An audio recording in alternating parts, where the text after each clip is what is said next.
我真的哪都不去了。就青岛吧。Hello， 兄弟们 ，Hello。你开了还不跟我说一声？开。Hello， 感谢大家送的票、办的灯牌，感谢兄弟们啊！这一上来就这么给力吗？啊，兄弟们，一上来这么给力吗？好久不见了啊！这是我们2天没做拼球节目了，我都想你们了，我去！我积累了如此多的词汇啊，没有使用，我现在非常的难受啊，非常难受。啊，非常难受啊，兄弟们。Hello， 哎，左边位不到这儿来了，左边位。Hello。有没有人让你让他们推荐一下我们去哪里玩？他们推荐啥？干嘛？他们为啥不能推荐啊？那什么水平还不如我呢？点赞兄弟们，一人我一个赞啊，一个赞。晚上好，曼城啊，晚上好。他们去哪玩？为什么水平还不如你啊？Hello。你跟他瞎说。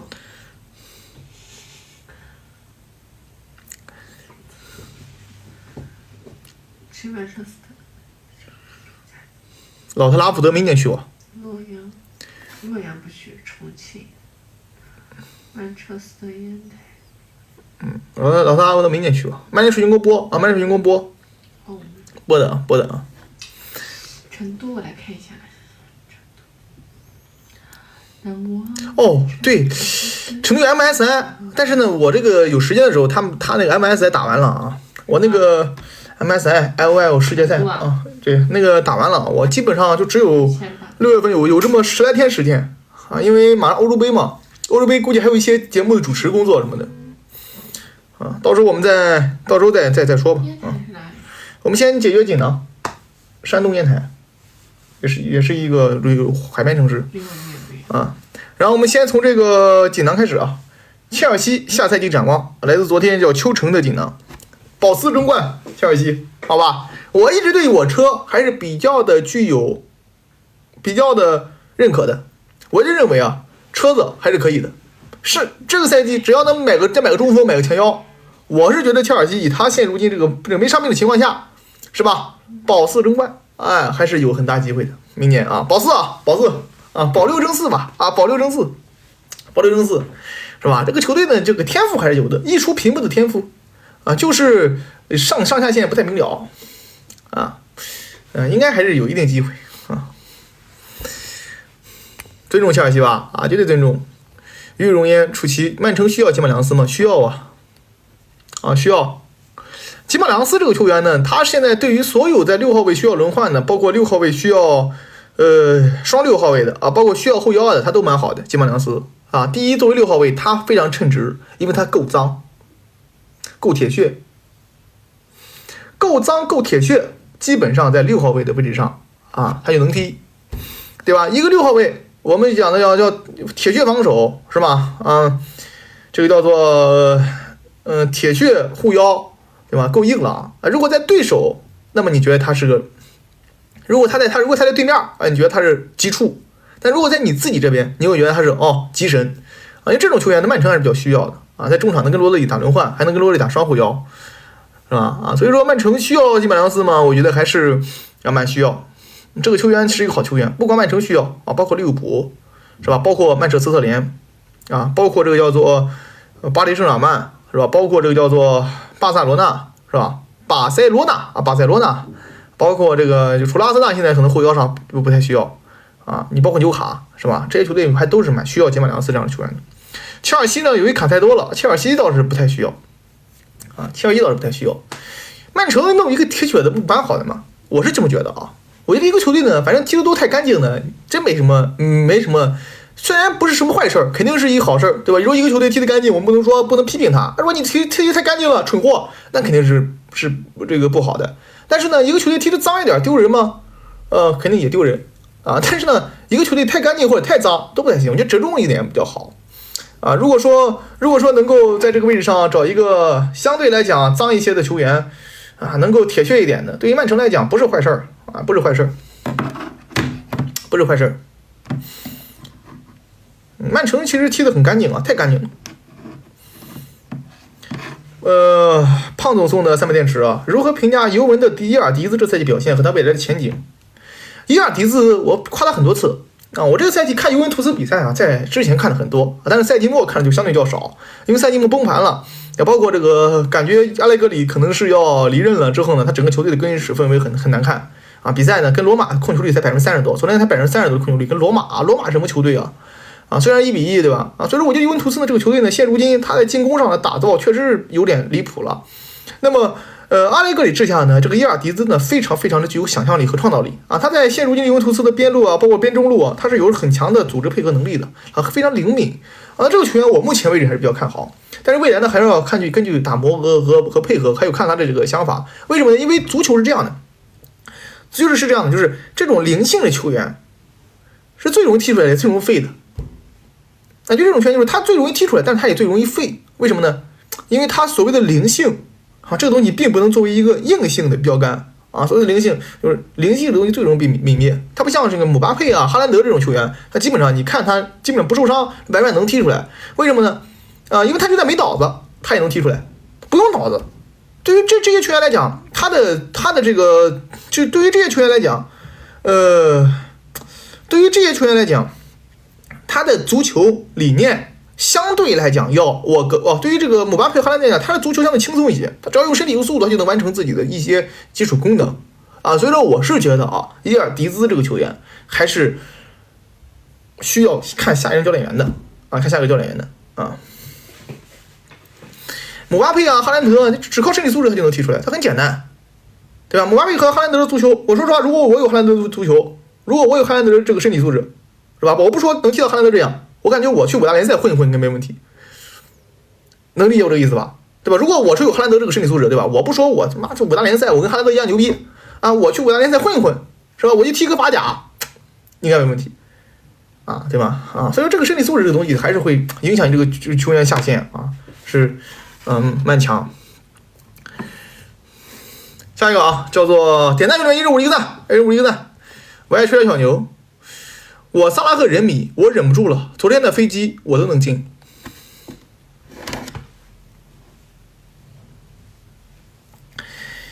你是萨拉赫人迷，我忍不住了。昨天萨拉赫踢的还可以，有一奖励啊。虽然呢，现在利物浦传出内讧的消息啊，说克洛普跟萨拉赫名牌不合，然后呢，这个努涅斯删光了所有的这个关于利物浦的照片啊。但是这些东西呢，我觉得在现如今来看的话，都是一些小问题，因为克洛普要走了。一旦克洛普走了，那么所有问题呢，在新帅来到之后都会被掩盖，然后成绩如果说不好，那么会进一步爆发。所以说现如今呢，我觉得对于利物浦来讲，中心有点混乱，就是现在很像朗尼克当年的最后半个赛季，对吧？朗尼克来曼联的半个赛季都知道，朗尼克赛季结束要离任，对吧？新主任还没来，那么队员是这个就感觉风声鹤唳的啊。萨拉赫昨天踢的还行啊，我觉得萨拉赫昨天这个表现还可以啊，表现还可以。当然了，那个球确实离谱，没人盯防。是吧？旁边都没人防守，妈一脚踢干偏了，那球有点离谱。昨天没播啊，昨天啊33941啊，昨天没播。这是飞机送礼呢。最近20年欧冠冠军哦，昨天那个热刺跟利物浦好像没忘发了。最近20年欧冠冠军放在一起踢联赛，谁会夺冠？最近20年欧冠冠军放一起踢联赛，谁会夺冠？联赛嘛，估计还是梦三了吧，是吧？啊，梦三的联赛统治力还是挺牛逼的。梦三或者说是曼城，梦三或曼城，为什么呢？我今天看了一个数据统计，你们知道了啊。今天我看的数据统计中，维尼修斯的西甲冠军已经超过了 C 罗。啊，你们看到这个统计了吧？那你说当年 C 罗在队的时候，皇马差吗？皇马不差，是吧？皇马不差，为什么呢？因为当年皇马他的这个 BBC 啊，电力三中场。巴萨的联赛统治力太强了啊！那个时候还是我前东家买了他的版权的时代，那时候西甲确实是鼎盛时期，巴萨的统治力很强。那么13拜仁呢，我觉得还是杯赛球队啊，13拜仁，你包括米兰，我感觉还是杯赛球队，杯赛爆发力很强。但联赛还是看虐菜啊，虐菜你说丢不丢分，这个东西真不好说啊。你包括这个皇马这种打法啊，反而曼城跟巴萨这种踢法呢，它不容易丢分啊，在联赛里边啊，在这个联赛里边，所以我是觉得还是曼城跟巴萨啊，在去年之前20年欧冠冠军当中最容易拿到英超冠军吧，啊，他最容易拿到联赛冠军啊。教练马总送300电池，踢完球朋友请吃饭，资金有限，喜欢吃鸡肉，哪种鸡肉更能缓解疲劳？我一般情况下我们徐州推荐地锅鸡，但地锅鸡太油腻了啊，可能对于这个你们运动员喜欢运动的人来讲啊，地锅鸡不太适合你们，太油腻了。我建议吃手撕鸡吧，我个人是比较喜欢吃手撕鸡的啊，相对清淡啊，味道也比较合适啊，手撕鸡。因为手撕鸡它那个东西，我觉得我很喜欢吃，弄点油醋汁什么的啊，蛮爽的啊，手撕鸡。下一个 FOR 送了3枚电池。其我2个朋友因为巴萨国米谁更穷吵起来了，给他们做个决断吧。国米更穷啊？这有什么？巴萨是有钱没法花，国米是穷。国米有多穷呢？理论上来讲，国际米兰没有你朋友有钱。国米不穷，老板穷。就理论上来讲，国际米兰老板没有你朋友有钱。为什么呢？因为你朋友最起码前面那个减号没有减100860001111，对吧？但是国米的前面是减1008600011，未知的问号，对吧？所以说理论上来讲，你朋友比国米有钱。但是巴萨那边拉巴塔前面有减号吗？没有减号，懂吧？今天呢，我们锦囊就答不完的，我们就10点钟之后了啊。今天还要参加他那个英超的连线节目啊，这个跟官方说好的，官方他给我们一些版权啊，给我们一些这个平时评球的版权。然后呢，我们要给每隔1周要去他们的节目做客啊。等会儿9点钟啊，9点钟跟他们连线啊。曼城少女送3枚电池。7宝怎么看？调查说托纳利买的都是怎么看？托纳利弄的都是纽卡赢。他不管弄谁赢，这东西本质上就是一个原则性错误，知道吧？就是你一个球队啊，甭管说你是弄谁赢弄谁输，你作为一个球员，作为一个当事人，你是绝对不能玩这个东西的，因为这是一个原则性问题。首先这个事儿本身，不管你是不是球员，他都不应该去做，对吧？我讲了很多遍了，我说足球这个东西啊，如果说你把它看成一个生意，看成一个这方面想让你发家致富啊，那么我劝你别看了。为什么呢？100%都得是底裤掉光啊！所以讲呢，这本身有原则性问题，你不管是你整谁赢整谁输啊，那么都是错啊。但是呢，他如果说老整纽卡赢，那你可以看成对自己一种激励，可以给他减轻处罚。毕竟呢，年轻人对吧，犯错了给他一定的机会，让他幡然悔悟。那么在这种情况之下啊，是吧？啊，可以给他一点这个小小的一点点的这个就类似于关爱吧，啊，对不对？我是建议大家就是所有人啊，不管你看足球，你看啊，你看我基本上经常说自己，我说我是这个，虽然我们喜欢我们聊天也幽默一点啊，搞搞效果，但是我从来没有否认我的专业实力，但是我基本上从来不给任何人预测比分，对吧？这个东西我跟你讲，有人联系过我啊，说是啊，楚奇啊，你入驻啊什么的啊，一个月10万以上，我说我不干，为什么？你没人跟钱过不去啊！但是这个东西的，作为一个足球员出身，我可以告诉你，这个全世界啊，再专业的评论员，再专业的足球评论者，都不可能预测一场比赛的胜负和比分。为什么呢？因为足球的变化是千变万化的，足球的这个变化千变万化的。那很多时候，你想你赛前有没有人拉稀，你不知道，对吧？至于前一天的训练，你不知道，是吗？啊，各种情况你都不知道。那么你怎么去整这些东西呢？啊，所以讲这个，我觉得还是要在，反正我个人理解啊，要大家都明白啊，这个东西真不是人干的啊，好好看球，做一个纯粹的球迷。下一个啊 ，DA 总送3枚电池啊 ，DA 送3枚电池。哈兰德金靴稳了不？稳了呀，哈兰德金靴稳了，哈兰德后边还得进球，哈兰德后边。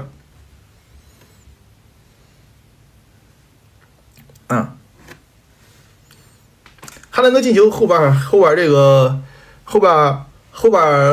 还得进球，肯定稳，领先5个球。哈兰德今年虽然被无数质疑，但是我觉得哈堡的能力啊，基本上还是没问题啊，金靴肯定没问题。卡兰希尔送3枚电池。罗冠奇，诸葛亮斩了马儿，北伐一样成功不了，凭什么锅让我家马儿哥哥一个人背？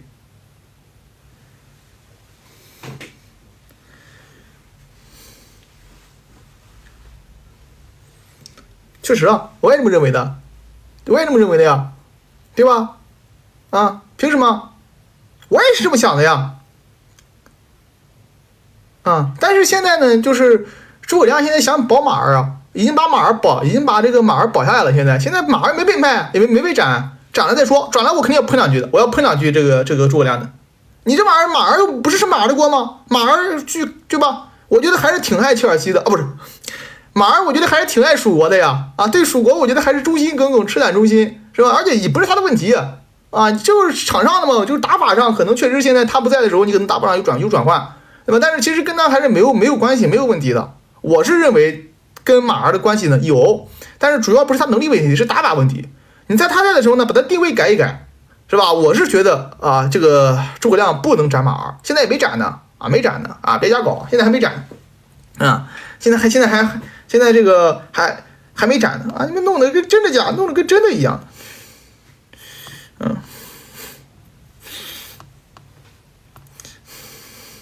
没斩呢啊，别搞得跟斩了一样的啊，没有啊。凯文送的3分点值啊，其假如有2位绝世高手晚年做了很多错事儿，还有很多人喜，这2人是否为老而不死，是为贼？任何的球员，任何的绝世高手啊，当他做了错事儿的时候，无脑的喜，只是给他黑。就这个世界上最大的黑子是舔狗啊，就最大的罗黑是罗处啊，最大的没黑是没处，这就是我给这2个绝世高手定的性。啊，你有些时候你就是有人无完人，你要敢于承认自己偶像的错误，那有什么不能？你什么都要尬喜啊，知道吗？那就是最大的舔狗，就最大的黑子啊。所以讲呢，不能说怪球员身上吧，对吧？毕竟球迷都对球员投入感情的啊。但是如果说那种不分青红皂白的，什么都要洗2句，什么都是我呀哥哥没错，错的是你们的，那么这种人呢，他们是最大的黑子啊。如果说你要是放在这个什么娱乐圈，这种人都得是作为黑粉处理的啊。下一个啊，9万年的马总3分点池，你看球以来最狗屎运夺冠的队伍是哪一支队伍？狗屎运夺冠的，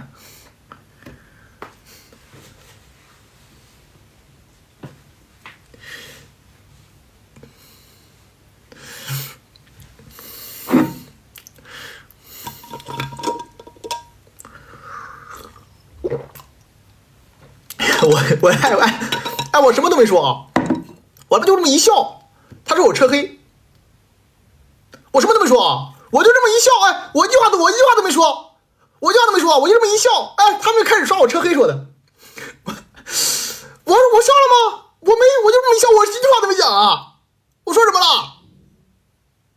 对吧？啊，我觉得呢，我感觉啊，这个曼联足总杯冠军赢曼城。应该是我见过最狗屎运的啊！现在我见过最狗屎运的，操！我一句话都没讲，我一句话都没讲，是吧？啊，说我车黑啊！别送了，兄弟们，锦囊和电池都别送了啊！我们在55之前要下的啊，要连线。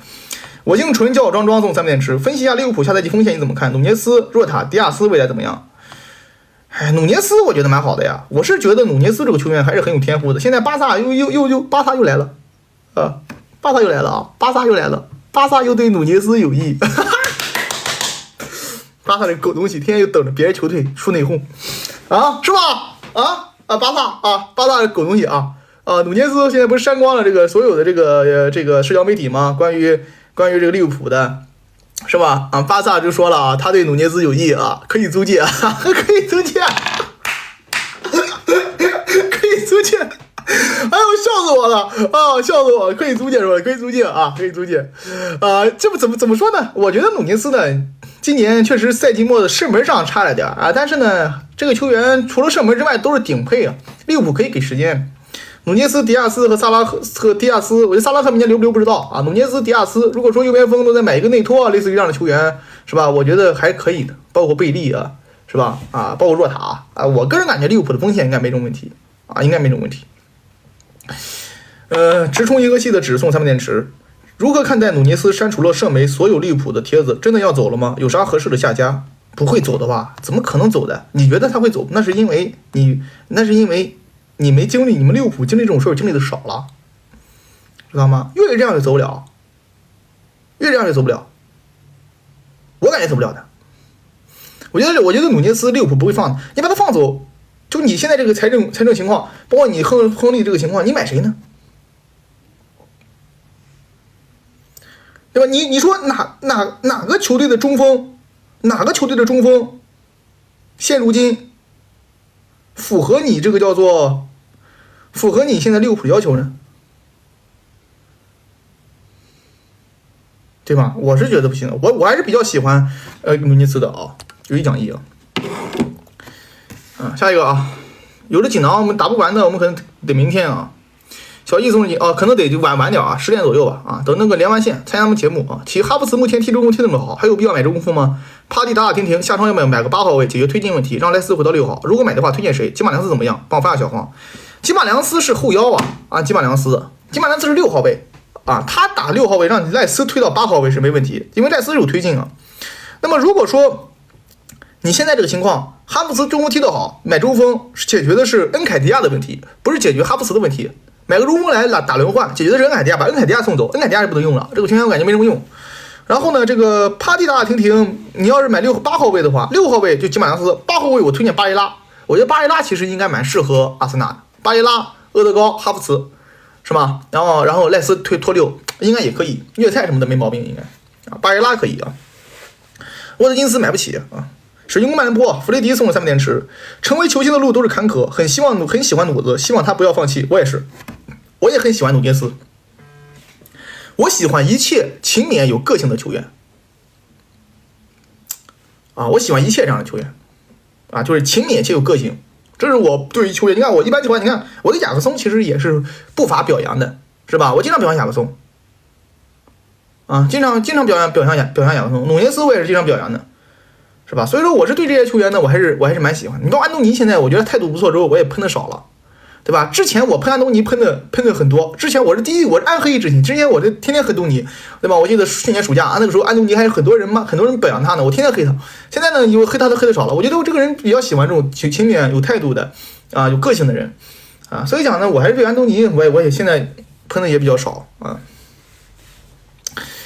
安东尼少喷就算表扬了。就这个球员，他有什么可以表扬的地方吗？除了他妈那个态度，1年20万周薪要给我，是吧？我天天给他扫厕所，一年20万镑周薪，我去，真是，1周20万镑周薪给我给他扫厕所，南瓜你没意见吧？没意见，看对吧？南瓜都没意见，还是转4哈人送3点池。齐胜，你觉得曼联能用大光头踢中卫吗？不能啊，曼联用大光头踢中卫直接下播啊，什么想法？你其心可诛，想看笑话不是这么看的。大光头可以踢中锋，但是不能踢后卫。大光头越靠近对手禁区，曼联越安全，啊，懂吗？啊，曼联越靠近对手禁区，曼联越靠近对手禁区，他越安全。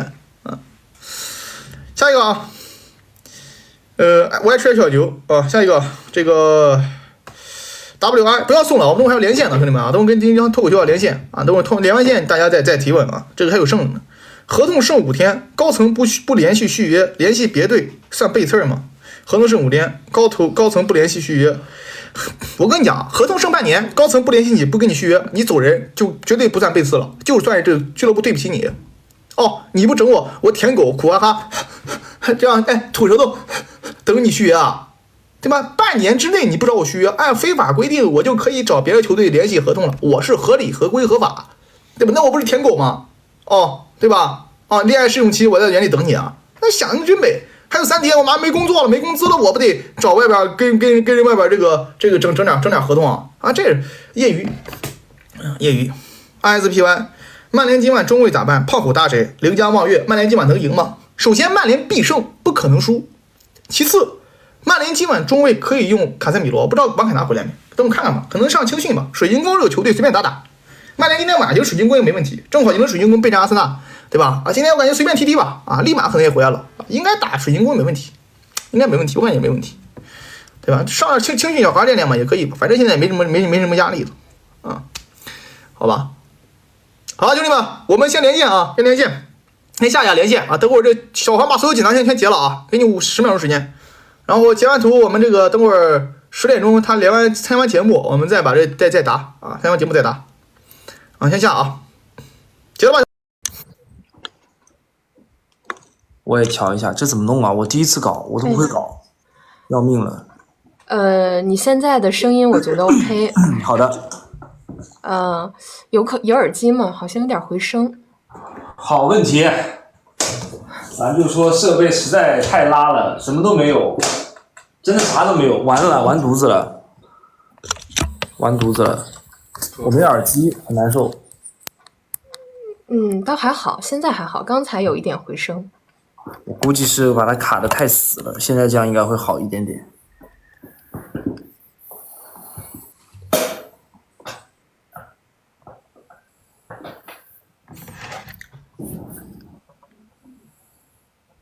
我们等等朱老师，对，我下次应该在家里，应该也快了。好的，下次在家直播就可以狗狗面基大会了。可以。大家再稍等大概1-2分钟哈，然后我们大概9点钟的时候开始。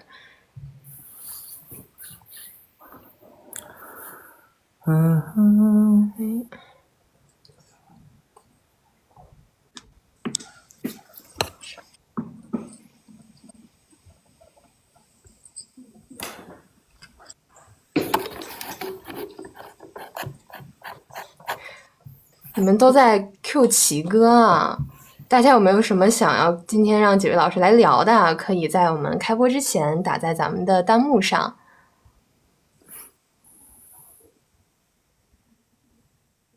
然后可以跟大家再预告一下我们本周的一些比赛。然后大家如果是想看欧冠的话，周3和周4将会给大家带来巴黎对阵多特以及皇马对阵拜仁的比赛。那么在周5呢，还会有欧联的半决赛次回合的比赛，是勒沃库森对罗马。那在周6和周日呢，就是英超第37轮的比赛了啊，分别是有曼城在客场来打富勒姆，以及曼联在主场对阵阿森纳的比赛。然后欢迎大家到时候来到我们心爱体育来观看比赛哈。我觉得我们可以先聊一聊啊，就是大家对这个欧冠怎么看呢？这个赛季欧冠是谁拿冠军啊？七哥怎么看？我觉得我目前为止个人希望巴黎拿冠军，但是我感觉如果巴黎过了多特跟这个，如果巴黎过了多特的话，现在还不知道能不能过嘛。如果巴黎过了多特，看打谁吧。啊，我觉得进了决赛嘛都不好讲，决赛无好局，基本上五五开的情况。但是我个人是希望巴黎能拿个冠军，今年。巴黎能拿冠军，我觉得这个决赛送分题啊，就是皇马打巴黎，姆巴佩证明之战，打完之后姆巴佩掉头去到皇马的班机，直飞马德里，转会完成。他应该如果说跟皇马欧冠之前，估计转会就已经完成了，现在可能就带官宣了。他现在跟他谈的差不多了，已经。肯定是差不多，我觉得姆总监应该是要溜肯定是要溜的，但是我觉得今年皇马还是能拿冠军的。第二回合，我觉得拜仁应该是打不过皇马的。看战术吧，我感觉拜仁去到伯纳乌不能说一点机会没有，他就跟曼城去到伊蒂哈德一样。要是准备打点球呢，毕竟皇马替补席呢能用的人还少一些。对，而且我觉得第一回合那个拜仁，我看机会创造的比皇马要多，我觉得客场也不一定。朱老师来到直播间了。Hello， 大家好。朱老师，哎，你好，大家好。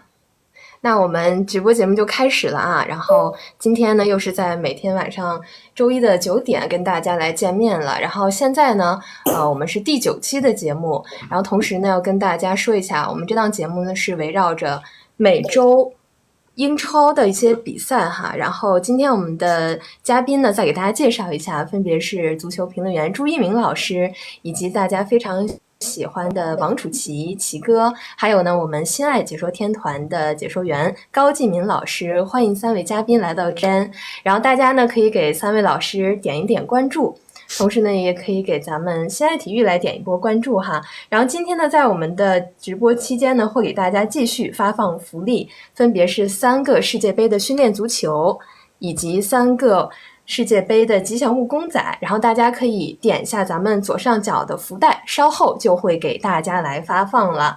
然后同时呢在直播的过程当中，大家有什么想要跟3位老师来聊的，都可以打在咱们的公屏上哈。然后再给大家预告一下我们本轮要给大家带来的一些比赛。首先呢周3和周4啊，给大家带来的是欧冠半决赛次回合的一些对阵，有皇马对拜仁以及巴黎对阵多特。那在周5呢还有欧联杯半决赛，同时在周六和周日呢，就会给大家带来英超第37轮的比赛，有富勒姆对阵曼城以及曼联对阵阿森纳的焦点对决。那我们今天的话题讨论就先开始第一轮哈，第一轮就是红黑榜。红榜呢，就是大家来聊一聊本轮英超觉得表现比较好的，比如说球员、球队啊，都是可以的，包括教练。那下一轮呢，再聊一聊黑榜，黑榜就是大家想要去吐槽的。那第一轮的我们的红榜就从朱老师先开始吧。那肯定毫无疑问是哈兰德呀。这场比赛也是我说的。其实在这个当天比赛开始之后，我看这个整个两个队走势和状态，我当时就预言，我说哈兰德这场比赛估计得戴帽，但没想到我说的保守了，直接上演了大四喜。其实这场比赛应该说哈兰德踢得很嗨。首先狼队踢的这个球风比较开放，他也没有刻意的派人去盯着哈兰德，没有人贴身，那整个让哈兰德踢得非常的自由。那尤其是第4个进球，他当时一个人PK 掉这个基尔曼，那个进球应该说进得很嗨，你能看出来他的情绪到了一个最高点。确实之前他可能无论是欧冠包括强强对话的一些表现遭受到了一定的质疑，但是应该说这场比赛让他至少是扬眉吐气了一把。而且他下场之后还不满意，当时觉得可能给我换早了，他那意思就是我能上演伍子登科的，他本来确实还有一个机会，差点打进第5个，但是把他换下去之后，马上阿尔瓦雷斯就打进了一个这个吃饼的进球，所以对于哈兰德来说肯定是对他来说稍稍带了一点小遗憾。但不管怎么说，在曼城的体系里，应该说他有时候更多的作为一种工具球员在使用，可是必要的时候，我觉得在一些可能虐菜局也好，或者说一些狂胜局里也好，哈兰德能够满足他的进球欲望，这个对于安抚他的情绪来说是件好事。那朱老师觉得哈兰德最近的情绪心态上是不是能够稍微好转一些了？肯定的，这场比赛我觉得至少让他觉得作为前锋嘛，他又是一个我们说白了叫球痴型的球员，单纯的像个孩子一样，恨不得晚上抱个足球要睡觉，满脑子都在想的是足球。对于他来说，他有一个永远向上的动力，就是我要成为世界上最好的球员。那么显然大家把他和姆巴佩作为一个绝代双骄来去比较，但不管怎么说，现在大家可能更多的球迷可能更倾向于是姆巴佩至少在欧冠上的表现其实大大加分。那对于哈兰德来说，那肯定是不服气的。现在对于他来说，他需要更多的提升自己的全面性在禁区里虽然更多的是作为工具人，还是源于他不能成为一个全能型的中锋。他比方说和队友的策应，他能不能像当初的菲尔米诺一样，他能不能像哈里凯恩一样回撤去参与组织，然后他能不能提升他的头球，因为他毕竟拥有着一个绝对的身高优势，但是毕竟他才年轻，他可以提升的空间有很多，所以他自己内心的意愿是很着急。但是足球成长是有一个必然规律的，尤其是在瓜迪奥拉复杂的战术体系下，他需要时间去适应、去学习、去提高。好的，那接下来由齐哥来聊一聊红榜吧。我现在呢心目中的这个红榜就是应该是阿森纳，因为呢阿森纳从欧冠淘汰之后，他的赛程应该是历史级别难度的。你看他打这个伦敦德比对切尔西，北伦敦德比对热刺包括呢打这个伯恩茅斯，其实都不好打。但是在这种赛程之下，他是分全吃满了，1分没丢，他连平局都没有。那么到了今天，他还剩赛季2轮，虽然呢曼城少赛1场，但是你看阿森纳还是排在榜首。那么对于一个是吧，在之前说是没4找4阿森纳像什么树上大象，你不知道怎么上去了，当然肯定会下来。最起码这个赛季在赖斯包括帕蒂这种双后腰的情况之下，包括哈弗茨表现之下，让他的整体的这个状态很明显硬起来了。所以说我觉得阿森纳呢是在这个赛季的表现应该是让人刮目相看的。本赛季在红榜之上，我会给到阿森纳另外呢对于哈兰德这个表现确实，但是我感觉哈兰德他确实是一个超级得分手，而且因为那场比赛我也看了朱老师，我感觉他下来呢应该是对裁判不满因为他不是那个对手后卫一直在对他使用小动作嘛，包括他下来之后给那个坐在替补席上给旁边那个应该是戈麦斯给他讲说是那个一直在掐我他做这个掐他的手势而且他毕竟是受伤第一次打首发他是刚伤愈复出，我感觉他更多的可能还是对这个裁判员的判罚不满，因为从这个队医的这个情况来看的话，你作为一个伤愈刚刚复出球员的出场时间禁令应该在80分钟左右、75分钟左右。那么在这个时间下呢，第一是保护球员，第二也给阿尔瓦雷斯一些时间。以哈兰德这个脾气性格，我感觉他对瓜迪奥拉不满的概率比较小。对，一般人肯定不敢忤逆瓜迪奥拉，否则的话，不管是什么球星，我给你肯定打入冷宫，甚至直接让你转会走人。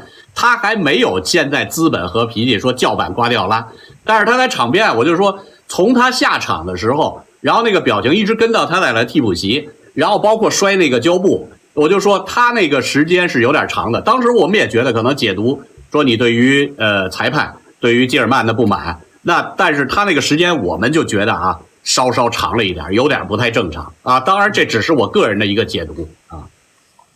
是的，那我的红榜就是阿森纳。那齐哥觉得阿森纳在未来还剩下2轮的比赛能否保持连胜？阿森纳在剩下2轮比赛中肯定不能连胜了，5月12号他就拜拜了。之前的是红榜，下边就是5月12号，曼联就送他就拜拜了。曼联能下一轮的黑榜预定了。我觉得曼联今年连水晶宫都过不了啊！对，我支持小高。真的，曼联赢不了水晶宫可能没问题，为什么呢？因为曼联是客场。他脚趾棍了，现在就是。曼联这个赛季不就是在曼城身上吃了2败吗？利物浦也在老特拉福德没拿分，是吧？热刺的老特拉福德拿了1分，切尔西的老特拉福德没拿分。那么这种情况下，我觉得虽然周后也没有了，但是阿森纳不能说是一定说是能稳赢曼联。这个从这个竞技角度上来讲的话，个人理解是这样的啊。最起码说不定蹲坑。弄个1分还是有点希望。曼联蹲坑问题都没资本了，现在中卫已经几乎全伤遍了，现在已经没人了。奥纳纳，你敢信他吗？立马好像要回来了，好像利桑德罗马林内斯要回来了。刚恢复训练，他时间可能有点冒险。其实打阿森纳的攻击力，曼联就算是全员主力都够遭不住，真遭不住。我说黑榜吧，我不是说红榜了，我觉得红榜没啥好说的。不行，黑榜是下一轮，咱们这轮就是红榜，对你得挑一个，不能跨过环节。那我觉得你要硬说的话，那我觉得就帕尔默吧，就切尔西吧。这我真的只能硬说了，我觉得好基本上都被说完了。那我觉得说个好的吧，我就说个纽卡吧。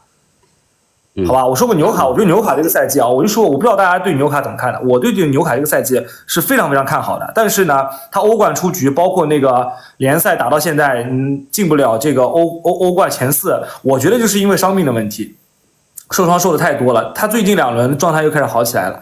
而且纽卡斯尔吧，就这个队伍吧，就很多人都不太看好他，或者觉得埃迪豪这个人不太行。但我觉得这纽卡这个赛季其实是不错的。其实真的是不错的，打伯恩利这场比赛，你可以看到纽卡的这个进攻火力的。这个赛季其实我做的这个欧冠抽签 F 组是我抽的，就是多特、AC 米兰，然后巴黎和纽卡。我当时说纽卡能晋级的，但说实话是打脸了。但是你看完前2轮之后，纽卡赢了这个巴黎，平了米兰之后，你看完前2轮确实觉得纽卡可以。但是纽卡这个伤停一下伤太多了，包括托纳利这个对吧？他这个买了点不该买的东西，完了之后被停赛了。但是我真的觉得纽卡斯尔是未来英超当中非常强的一股势力，我是非常看好纽卡的，而且最近几轮我纽卡的比赛基本都看了，我觉得纽卡现在又好起来了，慢慢人也都回来了，这个情况是非常好的。我不知道大家怎么觉得啊？大家就觉得纽卡怎么样啊？这2轮纽卡打的对手不强啊，2个升班马，这有客观原因。但是呢，纽卡现在伤病基本上回来，因为他上轮打谢维联的比赛是我转的，对，整个的进攻打的是比较流畅，尤其是伊萨克啊，包括这个主力球员戈登他们现在回来啊，我赞同小高说的呀，就是纽卡这轮要给他红榜，是因为埃迪豪，因为这轮我们都以为埃迪豪会放给伯恩利关键的3分，因为而且埃迪豪是带过伯恩利的，对，他之前在伯恩利他带过，但是他保持了公平竞赛。而且是毫不留情，所以说几乎可以说一只脚已经把伯恩利给踢进降级区了。我当时这样比赛，我觉得伯恩利是必须拿分的。为什么？因为你看埃迪豪带伯恩茅斯打伯恩利，他是互的给分的，就是伯恩利我就给你伯恩茅斯拿分，然后伯恩茅斯你给我伯恩利拿分，他们互的给分。这一轮埃迪豪不给他分了，是，埃迪豪可以的，埃迪豪可以直接把他打降级了。纽卡现在有个问题，他财政公平啊，他要是过不了这个财政公平，他就得卖伊萨克。他现在因为他前2年他那个金主入主之前，他那个财政问题不是很好啊。他现在又我觉得现在应该要说财政问题多的是，莱斯特城明年都买不了人。对吧？莱斯特买不了人。伊萨克好像是续了，现在要卖吉马良斯。吉马良斯太难。对，吉马良斯球衣没带来。我是吉马良斯球迷啊。吉马不愁有人要，如果卖掉他一个，纽卡就能过 FFP。对。但是我觉得吉马良斯对于纽卡很重要，真的很重要。他的这个机会创造，好像现在纽卡机会创造基本都是吉马良斯送的。除非是边路传中、直塞球这种，基本都是吉马良斯给的，太猛了！这个人他伊萨克不可替代，但是吉马要没了的话，托纳利要回来，再加上乔林顿，然后威洛克啊，这个朗斯塔夫，他基本上还能凑合够用，大不了我再提把小孩呗。但是吉马良斯的作用确实有，但托纳利开始了啊，马上小黑子们开始了，对吧？小黑子们。小黑子们喜欢吉马良斯，觉得吉马良斯踢球太脏了啊！我想问一下大家，就是你觉得这个踢球这个体育运动职业比赛它是艺术吗？它本来就需要打打杀杀，不是你死就是我活的。为什么就是大家对于这些动作都这么抗拒呢？就本来就是很正常的动作，我觉得他没有或者说一个绝对伤人的动作。我觉得吉马良斯本来他就这个性格，踢球你本来就带一点匪气，很正常。我觉得你碰到一个中后卫，他长得很眉清目秀的，你过他你就觉得很轻松。我长得硬汉一点，我长得恶劣一点，你过我能觉得心里都发慌。我觉得吉马良斯场上动作大一点，我就很正常嘛。对，纽卡这赛季的绞杀确实能力很强啊。这也是我觉得这也是主教练的一种战术体系。我非常喜欢这种。我当时转西甲赫塔费，我特别喜欢博尔达拉斯，因为他对于球队的要求就是要拼，要拿黄牌。甚至我当时看到，就是博尔达拉斯去瓦伦西亚的第一堂训练课，他讲的是铲球，他没有讲技术，讲怎么铲球，我觉得特别好。博尔达拉斯带的球队从来是一场比赛红黄牌满天飞的，对，满天飞，号称小西蒙尼啊。对，所以我觉得这种球风我是非常喜欢的啊，就是这种球风，你作为他的对手，你会特别难受。所以我红榜给纽卡，然后给埃利豪，好吧？好的。那么我其实还有个疑问啊，因为高老师是利物浦球迷嘛，你这轮的红榜就怎么没有谈利物浦？不要谈利物浦了，不要谈了，不要跟我谈利物浦了，我都不想看，真的，我都不想看。虽然我觉得打热刺是手拿把攥，但是你看那个努涅斯把这个关于利物浦的消息全部删掉了，把帖子全删完了。对，他全删完了，而且未来就是现在是这样的，他克洛普走了之后呢，他现在。光头强要接手之后呢，他那个回来了，就是那个体育总监回来了，爱德华兹回来了，爱德华兹带了一批人，还有伯恩茅斯那个体育总监都回来了。所以我觉得利物浦后面的话，我觉得这个赛季反正基本上就这样了。而克洛普嘛，我是觉得啊，他能够在赛季中说这种话，我个人觉得他自己也是有点情绪在的，对吧？包括萨拉赫跟克洛普吵架，我们看那个到时候的纪录片，我们相信会有一点答案。但是我觉得这东西就没什么好说，我觉得克洛普差不多了。就时间这个赛季什么成绩啊？联赛第三嘛，然后稳了，欧冠基本上稳了。对，然后联赛杯、欧联八强，联赛杯拿了一个冠军，足总杯8强，对，足总杯也有。对，你没看赛后克洛普和这个谁萨拉赫俩人擦肩而过，谁也不理谁，连手都没握啊。他肯定有矛盾了。对，你再对比一下，多年前曾经有过名场面，当时是因为克洛普支持萨拉赫，冷落了马内。对，结果在那场双红会之后，克洛普和麦克托米奈碰完拳之后，他伸手过去要跟马内碰，马内都没理，直接就走了。对，所以现在利物浦真的就虽然说表面上看这个问题好像得到缓解了，但实际上这个裂痕已经产生了。基本上这支队伍里的现在的军心是散了，而且那个时候输完亚特兰大，输水晶宫，连续主场2连败。我看那个罗伯逊在社交媒体直接开喷了，直接不忍了，直接开喷了，就把锋线都骂了一遍，觉得你们这么多机会一个球进不了。这种情况在利物浦以前过去你是从来碰不到的，你想都不敢想的。但是现在出现这个问题，我觉得利物浦的更衣室一定是有问题了。对吧？所以我觉得利物浦的这个克洛普时代已经画上句号了。就我们就看新赛季，我更加期待爱德华兹在这个所有的决策当中他起到的作用，就是无论从转会买人也好，包括选教练也好，虽然选了这个光头强，大家可能觉得这光头强不怎么行，但我个人认为爱德华兹的选人眼光还是比较毒辣的，我们可以期待一下的。对，他买人卖人都非常好。对，我看了他那个唇语解读啊，就说萨拉赫跟利物浦就是萨拉赫跟那个克洛普。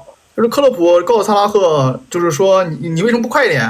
然后呢，萨拉赫的回应是，我就这样，我要上去吃牌，我在这儿7年了，我要上去吃红牌。然后克洛普就走了，然后萨拉赫一直在讲说我要上去吃红牌，我在这7年了，我上去吃红牌，他就一直在对克洛普在讲这个话嘛，就是一个纯语解读上面的问题，应该还是就是因为握手，因为呢克洛普习惯性在这个换替补队员上去之前跟这个替补队员去握手嘛，然后萨拉赫避开了他，最后勉强握个手之后呢，克洛普就说你为什么不快一点？萨拉赫说你信不信？我在这7年了，我马上上去，我要吃上红牌，再调解，是的，这么回事啊。6场3场替补，肯定作为球队的头牌来说，他接受不了这样的安排。没错。我们3位红榜差不多，我觉得总结差不多结果。那我们接下来就到大家比较期待的黑榜了啊。那朱老师黑榜给谁？莫耶斯啊，这他绝对是已经摆烂了。我跟你说，就是从这欧联。就莫耶斯这个教练，我特别烦在哪点？今年被勒沃库森打成这个样子，就你真的不要脸了，你知道吧？就是90分钟，你球没怎么碰到，就打了一脚门，你在干嘛？90分钟，我真的想吐，我真的吐槽不动了。我不知道，小高，你这赛季说西汉姆联的比赛多不多啊？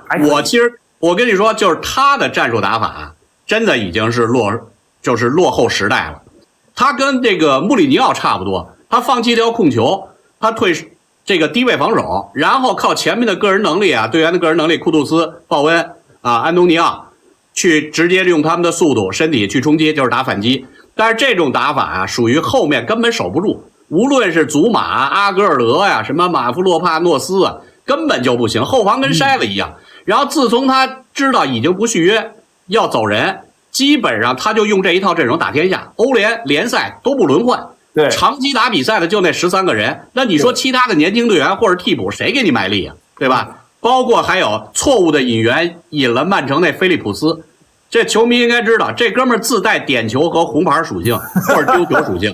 我跟你说，就从他的老鹰式的选人的眼光，你就能看出来，他其实用不好技术型球员，是那个夫纳尔斯啊，这些技术型球员沛公时代的全都已经清掉了。对，所以我真觉得啊，当初爵爷把他作为一个指定的接班人，绝对是个错误啊！什么所谓的千古奇冤莫耶斯，真不是，这哥们儿的水平就那样。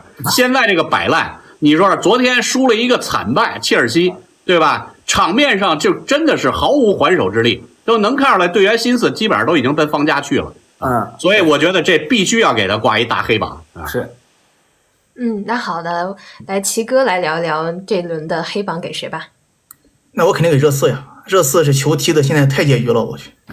因为热刺现在这个队伍，他现在就是锋线上基本上这队员没有任何一个有突破能力的。特别是孙兴敏这个球员，他这几轮的表现灾难。就是很多这个可能会有孙兴敏的球迷说啊，为什么不把孙兴敏放在边路？但是其实呢，这个在上场比赛当中啊，热刺是选择让理查利森首发，孙兴敏是打左边锋的，隐身半场，然后下半场奥波看没办法了，理查利森撤下来。他又打中锋了，继续掩护。上一场比赛呢，应该是面对这个叫做上一场比赛有刚刚打完的跟利物浦这场球啊，他也是刚开场他一踢中锋了，隐身，下半场踢左边锋。他现在整个人呢，已经感觉是亚洲杯之后啊，自从挨了里冈人的一拳以后啊，回来之后整个人就懵了。他跟金梅呆2个球员就是现在是完全是就是已经是就是入魔的一个状态了。现在这次这个球队呢，后防线特别好啊，范德芬、罗梅罗啊，加上乌多吉，包括这个叫做波罗，这4后卫的个人能力绝对没话讲的。他中场可能年轻球员呢，上下线不符，上下线有些不明了，但是其实能力也可以。但他这个前锋真的很差，维尔纳在里边竟然算好的，你想想这个球队他有多糟糕，对吧？那么这个埃莫松呢，客人到左边后卫来啊，踢的真是让我感觉就是他就不会踢球啊，他在左边后卫那个位置上，基本上所有丢球都是他那个位置上产生的，所有球员只要面对埃莫松都能爆他。所以说现在热刺这个球队呢，就是在争四这么一个关键阶段啊，在赛季末已经应该是4连败5连败了啊，我觉得是很离谱的，而且他的球踢的感觉，就是已经没有一种强队的感觉了啊。我说实话，奥波不会在图赫尔之前下课吧，这都是有一定可能性。但是奥波进攻确实调整的不错，我觉得热刺如果不买中前场，下个赛季肯定还进不了前4。好。那齐哥上轮比赛，热刺哈在这个利物浦的主场，竟然还是打法很激进的打对攻，当然了，结果也呈现出来了，并不是很好。那齐哥，你觉得主帅波斯特克格鲁他为什么这么痴迷于现在的这一套打法呀？我感觉呢，他有可能只会这个。这个东西是，对他一个教练员呢都是这样的，就是如果我是个教练员，我带我的战术体系到这球队来，那么如果我否定了我战术体系，他就相当于否定了自己。那么他们这种呢，他毕竟以前奥波应该在凯尔特人了，应该他是毕竟是也是冠军主帅。那么你像瓜迪奥拉，你也有很多球迷会问啊，瓜迪奥拉为什么一定坚持让哈兰德站在这个位置？为什么不打反击呢？可能对于瓜迪奥拉来讲，足球哲学就是他的命。对于很多这种高水平教练员来讲，他可能觉得我有的时候我可以失败，但是我不能质疑自己，我的这种战术体系，我哪怕没打好，我要坚持它。那么现在呢，他买的所有人其实都是为了高位压迫。为什么呢？你看他中后卫范德芬为什么？范德芬是为了回追，范德芬的速度现在是英超第一，他就为了回追。罗梅罗为什么？罗梅罗为了上抢啊。乌多吉包括波罗2个亿往前飞。那么在这种情况之下的话，我觉得他是不可能放弃他所有这个高位压迫的这个打法的，因为这是他的这个立身之本啊。这也就是说，他如果他算是这个学术的开创者，他如果放弃了他，就等于放弃了自己的这个学术。我觉得奥波应该是这个方面的原因还是比较。但是我其实不能理解的是，他带凯尔特人的时候，他重用了好多日本球员，他对日本球员的技术性的偏爱。可是我特别不能理解，他在热刺居然不用这个洛塞尔索啊。其实我个人是比较喜欢那个球员的。你的中场现在看，你用比苏马，包括这个特尔，这些基本上还是以身体拦截防守为主，他们真正在组织进攻上没法去比洛塞尔索。所以我就说，热刺很多次的时候，你能看到的，打阿森纳，包括打利物浦的下半场，当对手退守的时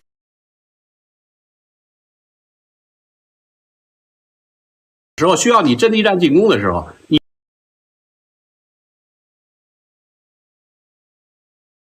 你的中场就是组织无序，本身你就缺中锋，没有凯恩之后，无论是用理查利森和孙兴民打中锋，效果都不好。这个时候其实更应该对技术型中场应该有所偏爱。我不知道为什么啊，这个就只有这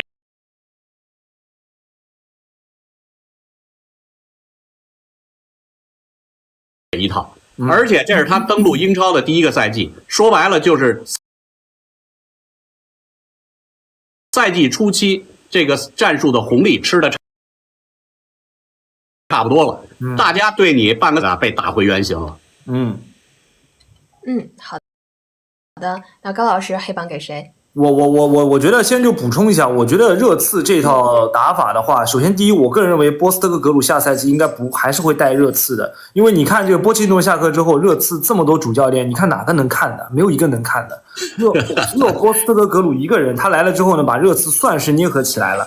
当然，我们不能跟波切蒂诺顶峰时期相比，而且你看热刺球迷其实他们也骂呀，这教练那什么努诺桑托那打的什么东西，那能看吗？天天他妈防守，天天就归在禁区里面防守。好不容易来了个进攻教练，你说这个赛季确实有起伏，但是我个人觉得也是波切蒂诺走之后，波斯特格鲁算是适合热刺的这样的一个主帅，非常适合。另外你说他的内容，他确实只会进攻，因为波斯特格鲁自己接受采访的时候说，他的理解的防守就是进攻，我觉得也没有问题。但是问题是现在包括我们说这个列维如果在热刺主席的一天，他每一笔的转会，每一笔的投入，我相信不会像其他球队这么阔绰，他都得精打细算。所以波斯特格鲁很有可能他不能按照自己所有的想法来建设整个的球队。他现在手里能拿的这些牌，我个人觉得这个赛季对于热刺来说要求也别太高了。我们看到英超现在强队太多了，阿斯顿维拉也叫强队，对吧？纽卡斯尔也叫强队，布莱顿有的时候还给你摆你一道，所以现在英超这个竞争环境，热刺能打到这样，我个人觉得不错了，是真的不错了，对吧？那你说这轮我黑榜给谁？我必须给这个孔帕尼，这个人真的是脑袋瓜子，我看不懂，还是那一场，我看不懂，我真的看不懂。对，伯利和孔帕尼，就是孔帕尼这个队明显知道我打纽卡的时候，我不能够拿球去跟你纽卡打，纽卡的转换，纽卡的打身后非常细，在这种情况，他明知这是死路的情况下，他知道这里有坑还往下跳，我是真的不能理解。他打曼城，他都在自己的禁区那儿传控呢，我跟你说。对，所以我个人觉得，就是我很理解，就作为一个新教练，作为一个年轻教练，他必须要坚持自己的足球哲学。这个赛季，伯恩利他的平均首发11人是英超当中最年轻的，对吧？但是就是你在英超当中试错，我个人觉得就是这个成本太高了。虽然你第2年有降级的这个保护机制，但是我觉得在英超当中你这么打，纯属是送人头，你跟送没什么区别了，就真的送啊！你明知道自己打不过，对线对不过，你还在那送，这太难受了。你打过游戏，你都知道你打不过他，你为什么还要送他，对吧？所以我觉得他给俱乐部说的就是，我们这批孩子是通过2到3年然后通过无论是英超还是英冠，让他们去成长啊。说白了就是这些孩子陪着他一起交学费，一起成长，一起交学费嘛，就等于这个意思。所以我觉得这个方面，我觉得黑榜一定要给这个孔帕尼，就是他明知自己知道不行，他还要用这一招，就属于纯送。所以我对这个黑榜是肯定要给孔帕尼的。其实我今天本来还想说一个擦边的红榜啊，但是我觉得可能不符合咱们的规则，就是伊普斯维奇那主教练麦肯纳。太牛了！我跟你说，2个赛季完成升级，最主要的是他无论是英甲、英冠，进攻火力最强的球队啊。所以看看下赛季他会不会像伯恩利一样，像当年的诺维奇一样，在英冠大杀四方，然后升上英超打墙打脸啊。所以其实那个教练当年是热刺出来的啊，那个是热刺青训出来的。然后去了曼联，2家俱乐部都没带下来，看看最终能不能在诺维奇证明自己。这个教练真的是非常好，非常有头脑。是的。好的，那我们这波红黑榜就先过哈，然后接下来呢，进入到今天的主话题讨论。我们本期的主话题是凯恩能否打破0冠这个魔咒。那么接下来的话题讨论呢，希望球迷朋友们也可以在我们的弹幕区进行互动哈。然后呢，今天我们依然会给大家继续发放福利，大家点一下左上角的福袋。今天一共全场是有3个世界杯的训练足球，以及3个世界杯的吉祥物公仔啊，不断的给大家来抽取。那同时呢，希望大家可以给我们现代体育来点波关注，然后呢，也可以给3位老师来点一波关注，感谢大家。那接下来呢，我们都进入到本期话题的讨论啊，来讨论一下凯恩。因为凯恩自从去年加盟到这个拜仁之后哈，那大家看到其实这43场比赛，他的这个数据还是不错的，打入了43粒进球以及11个助攻。但是哈，那么拜仁在今年的表现大家也都知道哈，那凯恩夺冠呢，这一赛季就只能是依靠着看看欧冠能不能有希望了。那几位老师觉得凯恩能不能打破这个魔咒呢？还是从朱老师先开始吧。我觉得今年注定应该是无冠了。首先欧冠可能我不太看好他能淘汰皇马，因为对于皇马来说，现在好消息是米利唐回来了，库尔图瓦回来了，皇马现在最薄弱的可能出现短板的位置全都补足了。前面中前场没问题，维尼修斯这赛季成长起来非常迅速，强对话有进球啊，再加上他的这个贝林厄姆啊、巴尔维德，然后中场还有玄冥二老。皇马是现在无疑欧洲最成熟的球队，有球无球能力，阵地战进攻、防守反击都可以打。所以我觉得相对拜仁最薄弱的是防线，就算是凯恩能进球，你架不住后面能丢球，后面的中卫无论怎么组合都难以保证说铁板一块。所以图赫尔对于他来说，这个客场哪怕说想去死守，恐怕也很难。所以我个人觉得欧冠我是不太看好拜仁能去翻盘的。那德甲联赛和德国杯这赛季，我觉得其实你细看一下分数，拜仁现在的取胜场次和拿的分数甚至超过了上赛季。上赛季拜仁可是拿的冠军的，他只不过赶上了一个逆天的药厂。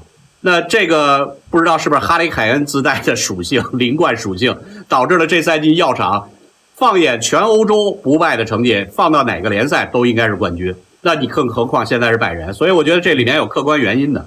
那对于凯恩来说，个人荣誉可能能拿到，但是冠军我个人觉得真没戏。这可能真的，我觉得这寄予望下赛季吧，最终这个冠军的魔咒可能还能打破。齐哥，我觉得今年凯恩还有一个欧洲杯啊，一个欧洲杯一个欧冠嘛，有2个冠军可以争取。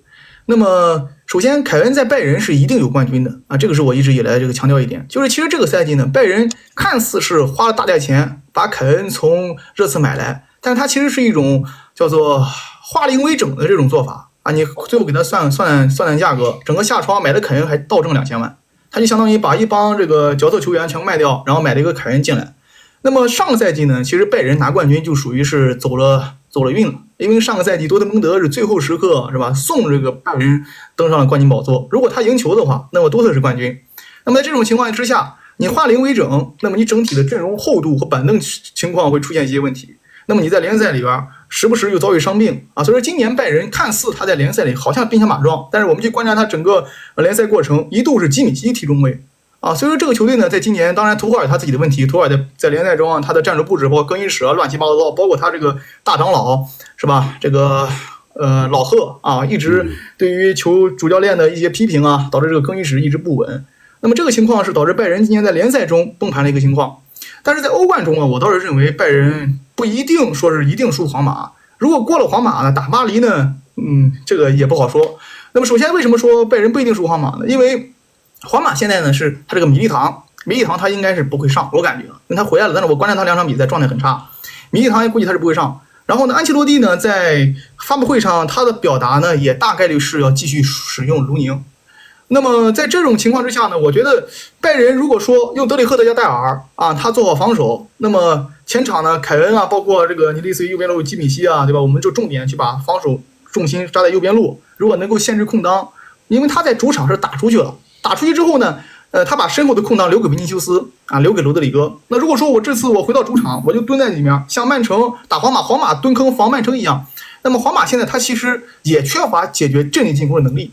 为什么呢？因为皇马这个球队呢，他现在第一没有高中锋，他这个球队是一直喜欢用中锋的，他没有高中锋。何塞卢在欧冠这种比赛场上他是不能使的，那没有高中锋的第一，第二呢，他没有右边锋。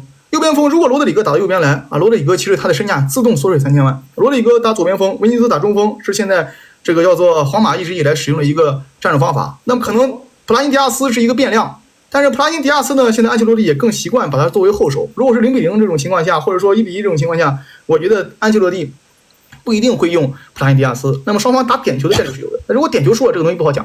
那另外呢，就是在欧冠这个舞台上啊，我觉得拜仁如果蹲回来打反击啊，他这个球队还是有一定的冲击力的，因为凯恩可以做10号嘛。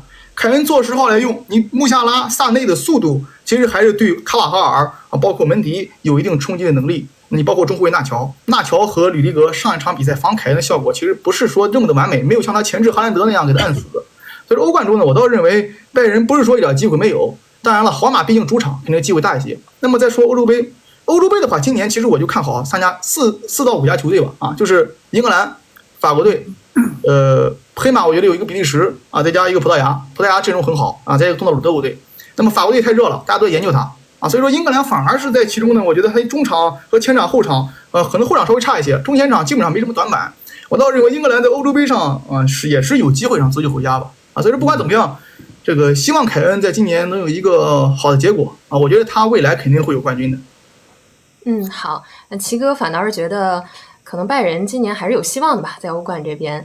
那刚刚正好提到欧洲杯了嘛，聊到葡萄牙的阵容，那齐哥觉得 C 罗现在以39岁的高龄，主教练会让他打首发吗？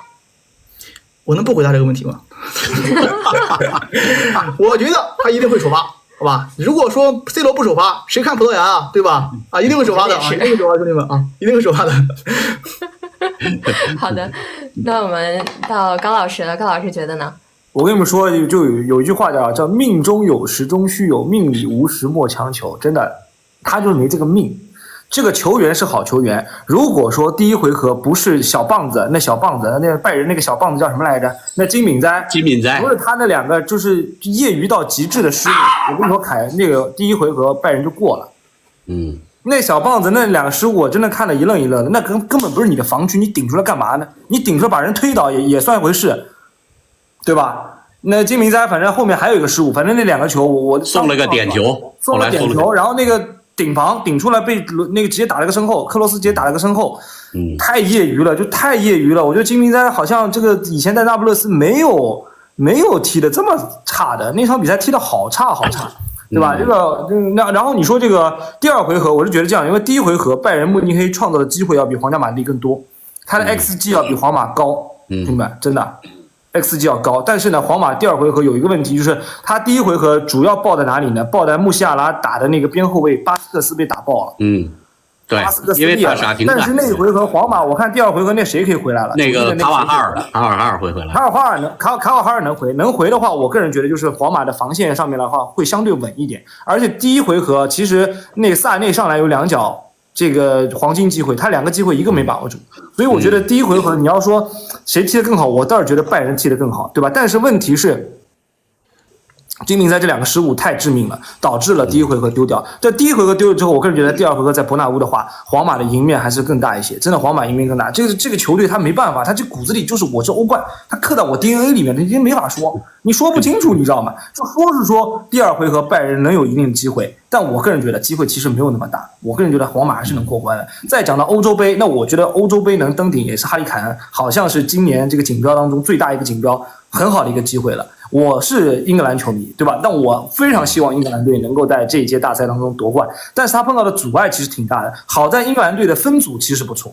对吧？对，英格兰的分组不错，所以我但是他晋级以后的那条线，晋级线可不好。对，晋级线不好，所以我觉得就是首先第一就是凯恩，未来我个人觉得是有一定的这个夺冠机会的，但是今年我估计是选欧洲杯，咱真不好说，真不好说。英格兰队这讲不清楚，打到最后他又奇奇怪怪的出点问题，又没拿冠军，也不好说，对吧？但是我想提一嘴，就是下个赛季，我觉得凯恩的竞争压力非常大，因为对于哈里凯恩来说，你拿这什么德国杯，这根本不叫冠军了，对吧？你肯定是毛着联赛冠军去的。那勒沃库森其实续约了阿隆索，他这个操作跟谁一样？跟穆里尼奥当时在波尔图一样。就是我兄弟们，就是看好了，我作为主帅，我留1年，什么维尔茨这种，你们跟着我一起留1年，留完这1年，我们拿完这个冠军，我们就撤，我们功成名就，身价高了，我们就撤。但是明年我估计就是勒沃库森还是能够保持在德甲的一个很强的一个竞争力的，所以我觉得就下个赛季对于凯恩来说，真的也不是那么好说的，就是手拿把攥的。对于拜仁来说，德甲巨人这么好拿冠军，真没那么好拿了。最主要还有不确定性，下个赛季拜仁的主教练是谁，对吧？对，主教练都不知道是谁了。对，你怎么使用凯恩啊？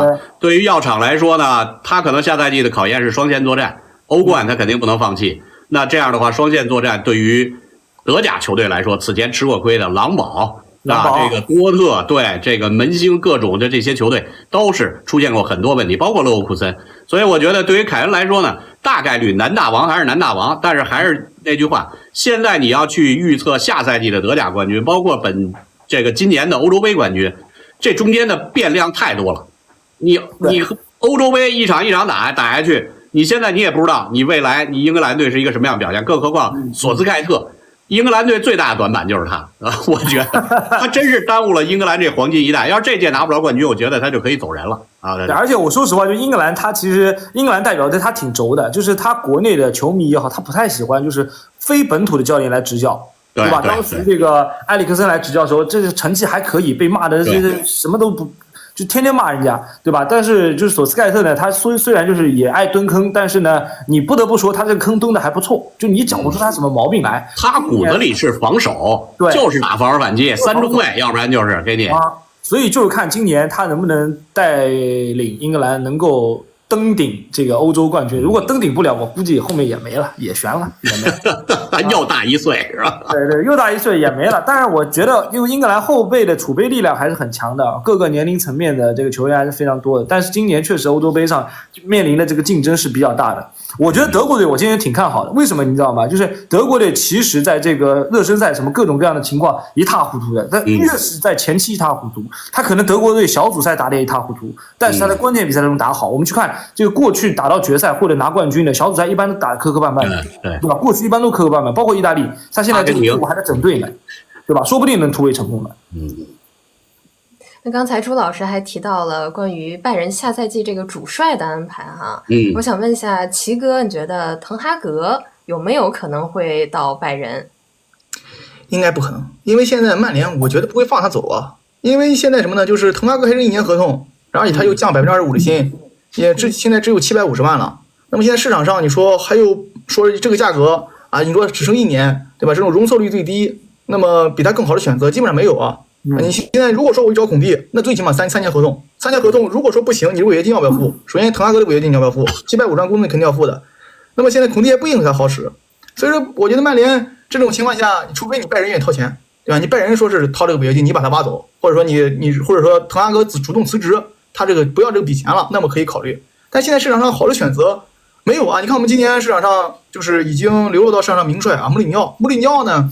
回来倒是可以，但是穆里尼奥是跟现如今曼联的一些球员还是有很大的冲突的。你包括现在没清理走的拉什福德等人，跟他还是有一定的这个矛盾在的。所以穆里尼奥回来的这个可能性不大。穆里尼奥回来的可能性不大呢，那你像包括这个现在图赫尔啊，图赫尔呢刚从拜仁下课，而且现在我得到一个消息，就是说图赫尔有可能跟拜仁还有可能再续前缘。现在图赫尔表示呢，他对留在拜仁持开放态度。那么如果说最终拜仁把他留下来了，这个也不好说的事情。我觉得图赫尔来拜，而且呢，图赫尔一直是杯赛教练，他联赛呢一直都不是很稳定。而曼联现在需要的，我觉得不是杯赛，曼联现在没欧冠踢，他需要在联赛里边进前4，先有欧冠打。所以我觉得现如今呢，与其如此，不如就用滕哈格，因为现在曼联的阵容1年2年没有，就是1年是买不完的。现在我们这个阵容最起码3个窗口才能够补强到英超争冠的这个行列。那么这种情况下，滕哈格背个锅是吧？今年1年如果成绩还不好，我把他转会权限砍了，我自己买人啊，买2年，明年你走人，我再请一个明年看看市场上，比如说一位名帅啊，欧洲杯下课的，对吧？啪把他弄来，我觉得这样的话容错率最高一些吧。我觉得说的对啊，就是现在曼联这个问题呢，他现在最关键的是什么呢？不是买不买人的问题，是这个谁来买人的问题。你看这个滕哈格买这么多人，我说实话，滕哈格确实他该降薪的，他钱不赚够了呀，回扣吃的够多了，对吧？回扣吃的够多了，还要怎么样了？差不多了，降薪25%，我们觉得可以的。而且滕哈格他买的什么人了？你看看利物浦买的什么人，对吧？你看看其他球队买，你看看布莱顿弄的什么人，你看看纽卡斯尔买的什么人，你再看看你曼联买的什么人。这个东西跟管理层有直接关系的。你现在以前我们说主教练叫经理制，我个人觉得不这么看，我倒是觉得列维是我很喜欢列维，就是因为他很有经商头脑，包括他买的人就也是很有眼光的，低价钱买一点人，然后再把它卖出去，还能赚一笔钱。你不能说这个拿着钱乱花，对吧？那买的安东尼那买的什么玩意儿？但是我依然坚持不相信说滕哈格吃回扣，只不过是曼联的这个开玩笑的啊，开玩笑。曼联的转会团队谈判能力太差，你知道吧？就是属于你只能是挨宰，没有 B 计划。这个人我必须要买，那可不，人家就是说多少钱你就得买。那对于滕哈格来说，他对英超的认识显然认知不够。同样从阿贾克斯买的，你看看阿尔瓦雷斯还有库杜斯，他们适应英超的能力对抗，最起码有身体。你能保证你的技术能正常发挥，而他买的人，你像安东尼偏柔弱，然后核心力量不足，导致你过人过不去，对吧？你这个整个边锋就废掉了。所以这个我觉得这是属于他为英超认知缺乏所交的学费。那现在的整个曼联的转会团队，包括管理团队全换了，啊，说白了就是以后会按照市场规律来去买人，这个可能。我觉得对于曼联来说，后面是好事儿。滕哈格的战术，我一直觉得不需要去否定他。你能看出来，他给曼联所打出的这个进攻上的内容还是有的。这个我觉得你要现在再去换一个人再去折腾，那其实对于曼联来说也要好好评估。但并不是意味着滕哈格赛季帅位就稳啊，现在是需要他赛季结束后的评估。你究竟在联赛能拿第几，足总杯能不能拿冠军？如果要真是打得一塌糊涂，我觉得也不排除，那就最后让他走人，对吧？因为毕竟赋闲在家的，你像这边的总监阿什沃斯，人家关系很好的波特，人家在那儿等着呢，对吧？还有其他的候选人，人家有英系教练在等着，也并不是说包括德泽尔比现在也是摆烂，他也摆烂，估计也带得一塌糊涂，现在也是可能要走人了。所以对于曼联来说，如果要能和图赫尔互换，我倒觉得是个好事儿。因为图赫尔熟悉英超。他了解英超，他要过来带曼联。事实上，在他从切尔西下课，滕哈格上来之前，是跟曼联传出过绯闻的，说曼联想挖图赫尔，只不过那个时候可能图赫尔有更多的选择，或者说要等一等。所以我倒觉得，如果要能两家互换，其实也许是个好事儿。因为这个滕哈格人家带这个拜仁二队，人家本身也懂德语，荷兰跟这个德国本身挨得很近，语言又相通。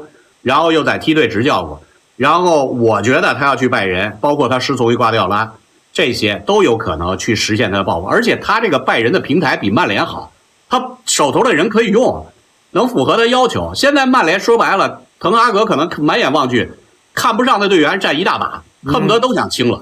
那这个就像主题说的，这需要2到3个转会窗才能完成整个的拼图，那这个难度又很大。曼联现在财政又有问题，所以我倒觉得。这个事儿现在一切都没有定论，等到赛季结束还有时间。我觉得就是看阿什沃斯怎么来操作了。其实因为现在就是你看的转会操作好的俱乐部，人家都是有数据的，不靠感觉买了，从来不靠感觉买了。特别是布莱顿，我做了一期节目，我特别喜欢托尼布罗姆，对吧？他是这个太强了，就他建立了一套体系，所有的引援体系，包括教练的体系，就是他在这个教练离开了之后，波特离开有德泽比，这个特罗萨德走了有三单勋，他有一系列的人，但是他都是用数据来衡量，我应该买什么位置的球员，应该是买哪个球员更加合适一些，所以他买的人基本上都没有踩过雷。包括说布莱顿他有一个俱乐部建队思路，就是谁都可以走，从这个球员到教练到你管理层的任何一个人都能走，只要价格合适，他都能通过这套体系来找到他的这个接替者。所以我觉得曼联最需要做的是把这个东西玩明白了。不应该就是因为曼联从这个福格森到现在，你买对多少人了？真的，大家扪心自问嘛，就不要喷我嘛，对吧？就实话实说嘛，你买对多少人了？就钱大家都在花，为什么你买不对人？大家别的人都能买对，这个是需要俱乐部去好好研究的。所以我觉得阿什沃斯上来之后呢，这件事情把它捋明白，我觉得曼联在2到3个转会窗口还是能够完成复兴的。我觉得呢，先解决球队文化吧。就是现在曼联什么情况呢？曼联他不是其实博格巴不好吗？博格巴挺好的，好，对吧？博格巴挺好的，博格巴他只是来曼联不好了。你包括这个桑乔，你看在多特其实也还能用，在曼联怎么就不能用呢？我觉得这个东西呢，跟包括滕哈格现在他的训练肯定也有问题。你说又没比赛，怎么那么大堆伤病呢？对吧？训练肯定也有问题。其次呢，我倒是觉得曼联今年下窗去年下窗为滕哈格花那么多钱啊，感觉应该是之前在把他请过来之前就有一些谈好了承诺的。就是说我去了之后我要买谁，那么你要帮我拿下。那除了霍伊伦德是 B 方案，为什么呢？因为我看到了滕哈格的一个采访，他说到了霍伊伦德，他说因为曼联没有买到凯恩，所以说他们才退而求其次买了霍伊伦德。那当时我觉得还有别的选择，有弗拉霍奇这样的选择，他没拿下，那么这也是他点名要的。你像安东尼是滕哈格来了之后点名强烈要求曼联高层拿下的。那么你说你主教练点名强烈要求，安东尼那边也罢训了，对吧？整个阿贾克斯都知道你要买了，你又是他这儿走的，那人家不抬你价他又毁了啊！你像克洛普是这样的，克洛普说我要坎泰多，对吧？那利物浦说坎泰多好，我们买啊，觉得价格高了，那他就告诉克洛普我们买不了。远程这个那克洛普说我要拉维亚啊，克洛普利物浦想我卖不了，那只能给你远程行，那克洛普就行吧啊。但是呢，我感觉曼联反而更像是在满足滕哈格的要求，只是没成。那你像阿姆拉巴特这种球员呢，就纯是我个人感觉啊，就是一些这个跟风的，或者说看个世界杯都没看懂，就是尬吹出来的。这种球员呢，他在世界杯的时候就没觉得他多好，因为首先你要考虑球队体系啊。你在这个世界杯的时候，他在国家队他打的是5后卫5-4-1中坑，那你覆盖面才多少？你在曼联你踢4-1-4-1，你覆盖面多少？你一个你只要防5米，一个你防20米，肯定不一样的。这个球员他来曼联那一天，我觉得不行。我有个提问，就大家觉得啊，我问问齐哥，觉得霍伊伦这个价格贵不贵？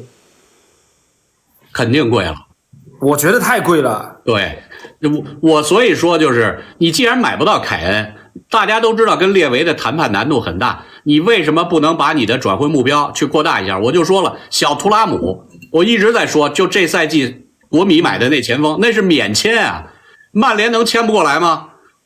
你工资给高一点，对他来说，他来到英超即插即用。英超需要什么？前面的前锋你要有技战力，有冲击力，有对抗能力，你不能为了一个潜力股掏7000万。说白了就是这个队员，你指着他马上进20加以上的进球是不可能的。你必须是一个成熟球员带一个年轻球员，这样的话差不多对于曼联来说，这是一个比较合理的建队结构。阿姆拉巴特我同意，我转佛罗伦萨的比赛的时候4231，他是双后腰之一，那哥们儿横传转移都失误。我不知道就是转会团队有没有看看他在意甲的表现，就看了世界杯他的表现就买他。好在是租借，但是这租借花了1000万欧的代价，就给人感觉曼联在转会市场上是冤大头。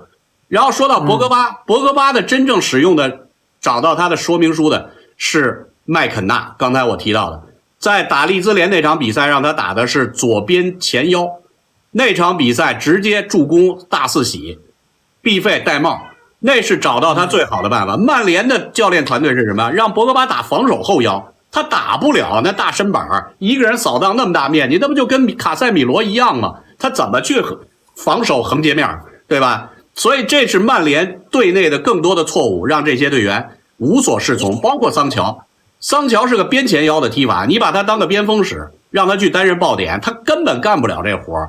所以这个是曼联现在队里的最大的问题，教练组、管理团队大家都在犯错误，最后反噬在谁？球员身上，踢得一塌糊涂，无所适从。那齐哥怎么看？啊，没什么啊。那我们继续聊回凯恩哈。齐哥觉得凯恩他之所以在热刺拜仁，包括在国家队，之所以现在还没有冠军，他这个零冠属性跟他自己有没有什么关系？首先，我是不看好什么玄学不玄学的啊，因为我觉得足球这个东西呢，更多的还是一个数据或者实力说话一个地方。当然了，有运气成分，但是我们讲运气也是实力的一部分。那么在热刺呢没有冠军，首先是热刺这个球队它竞争力不够，因为呢列维打造球队，他的一系列的做法都是商人做法，他并没有把球队的竞争力放在第一档。因为像这个叫做曼城这样的啊，他对于球队的竞争力他是最看重的，他的买人卖人等等。说实话啊，顶级豪门转会是不挣钱的。你看巴萨这么多年引进，虽然巴萨现在落寞了啊，虽然现在穷了，但你看巴萨这么多年4亿引援，他卖出过的球员，除了内马尔是被违约金强行挖走的，他主动卖过任何一个就是他觉得即战力吗？基本上没有。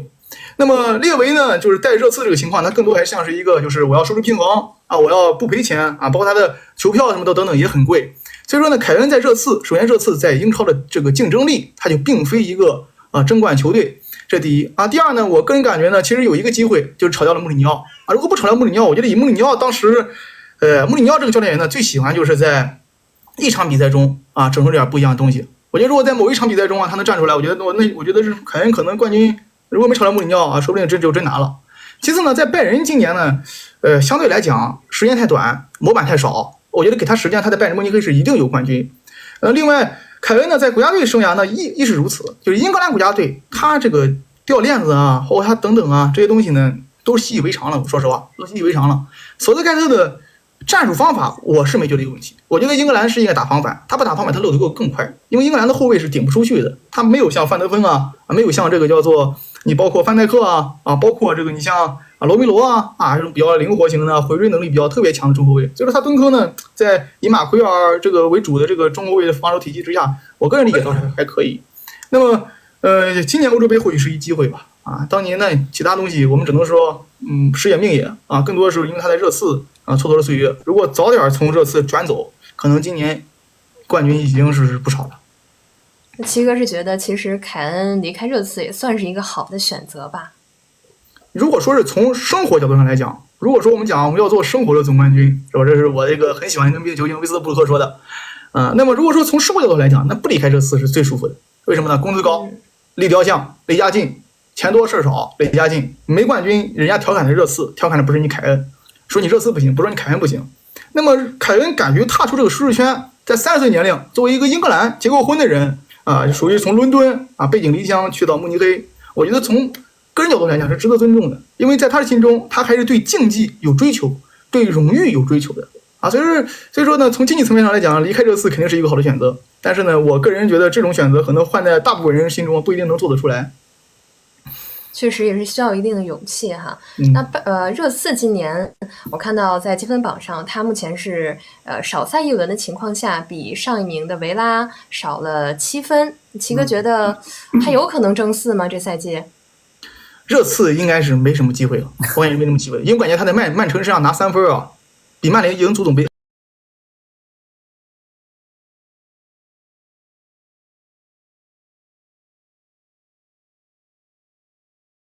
还要难，难度还要大。然后我说实话，我感觉就是现在你要说是让热刺在白鹿巷打曼城，他拿3分的可能性，我感觉比曼联足总杯赢曼城难度还要大。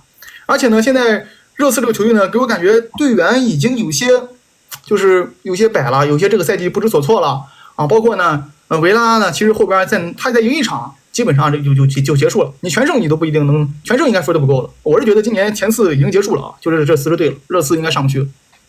之前我们还说热刺今年是争冠的判官，但是现在一看不是判官，有点像沙包。一碰到上阿森纳也给他进了应该是3个球。然后上一回对这个利物浦进了4个，那下面对曼城，那我感觉也是，热刺赢面可能还比较小。那朱老师觉得呢？热刺今年是不是也没有太大希望争4了？确实挺难的，因为你现在看球队防守端问题比较大，就是你现在不支持你这种高位压迫的踢法。现在呢，我说了，球队整个战术体系里面有一些先天的这个硬伤，现在没有中锋，基本上这种踢法其实是很难受的。孙兴民也不愿意踢在最前面。很难受，他其实还是适合踢到边上去。然后我说了，中场以拦截防守的队员为主，缺乏有效的组织手。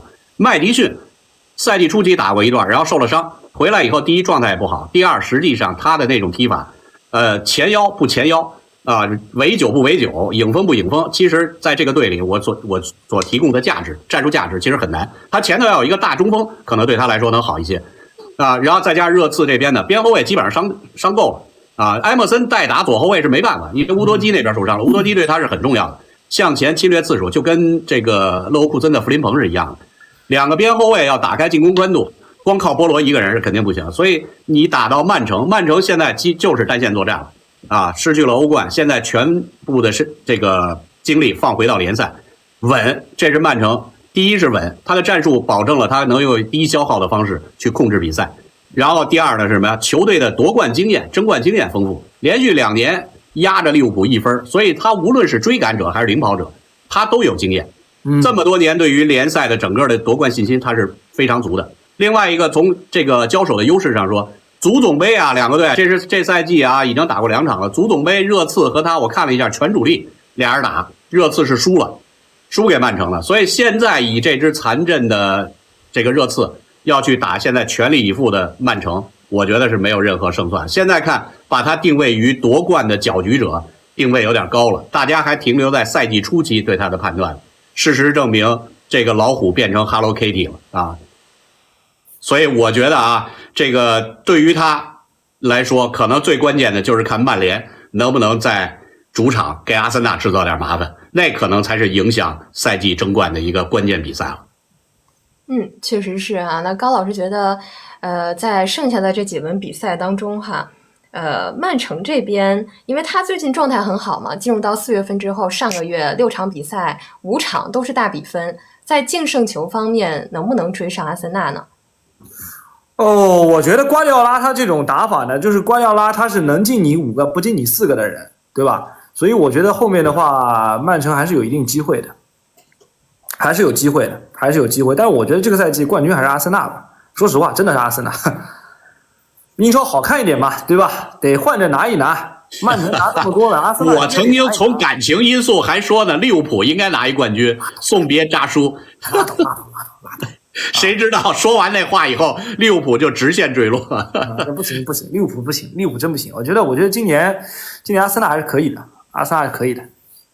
那高老师看好阿森纳能对，因为你看啊，就是阿森纳上赛季其实打得也不错，连续2个赛季都保持这种强有力的竞争，对于俱乐部、对于教练、对于整个更衣室来说，这是一件比较难做到的事情。就像利物浦当时拿第2名，创纪录拿第2名之后，我个人觉得后面那个赛季利物浦要崩盘的，结果没想到克洛普还是把这些球员全捏起来了，所以这个很不容易啊。我觉得阿森纳今年是能够顶住的，提到热刺啊，别说这个赛季了，下赛季我说都没机会，真的都没机会。下赛季都没机会。你得看老板给掏多少钱。对，关键是维拉差不多太强了。刨去凯恩那1个亿，又花了1.3亿，买的人。然后下赛季你怎么也得买个中锋吧，中锋差不多你也得7、8千，对吧？以列维的这个操作习惯，能给个7、8千到头了，差不多也就1个亿到头了。对，是的，到头了。那齐哥觉得阿森纳在剩下的比赛当中跟曼城这边相比，因为曼城是3场比赛嘛，你觉得谁能更胜一筹？曼城能不能追上净胜球呢？我觉得净胜球应该有点困难，因为我觉得曼城的我感觉瓜迪奥拉不像是像高老师说那种，就是能打多又不打少，我感觉他像是那种进2、3个他就收了。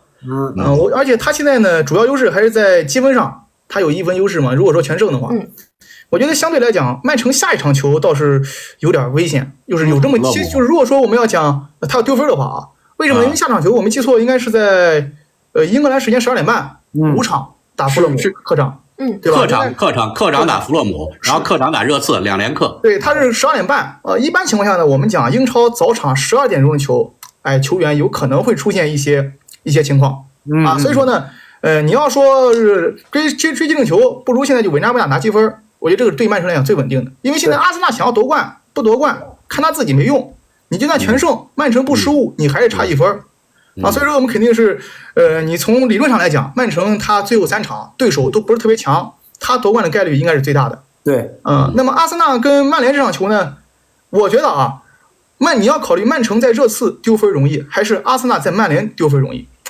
我感觉，对吧？有1讲1，还是阿森纳稍微有可能丢分要比曼城跟热刺要大一些。可能虽然现在曼联也不行，但是呢，热刺现在这个球队呢，我觉得跟曼联之间有一个不同点，就在于什么呢？在于热刺这个球队，他现在是有一点摆了。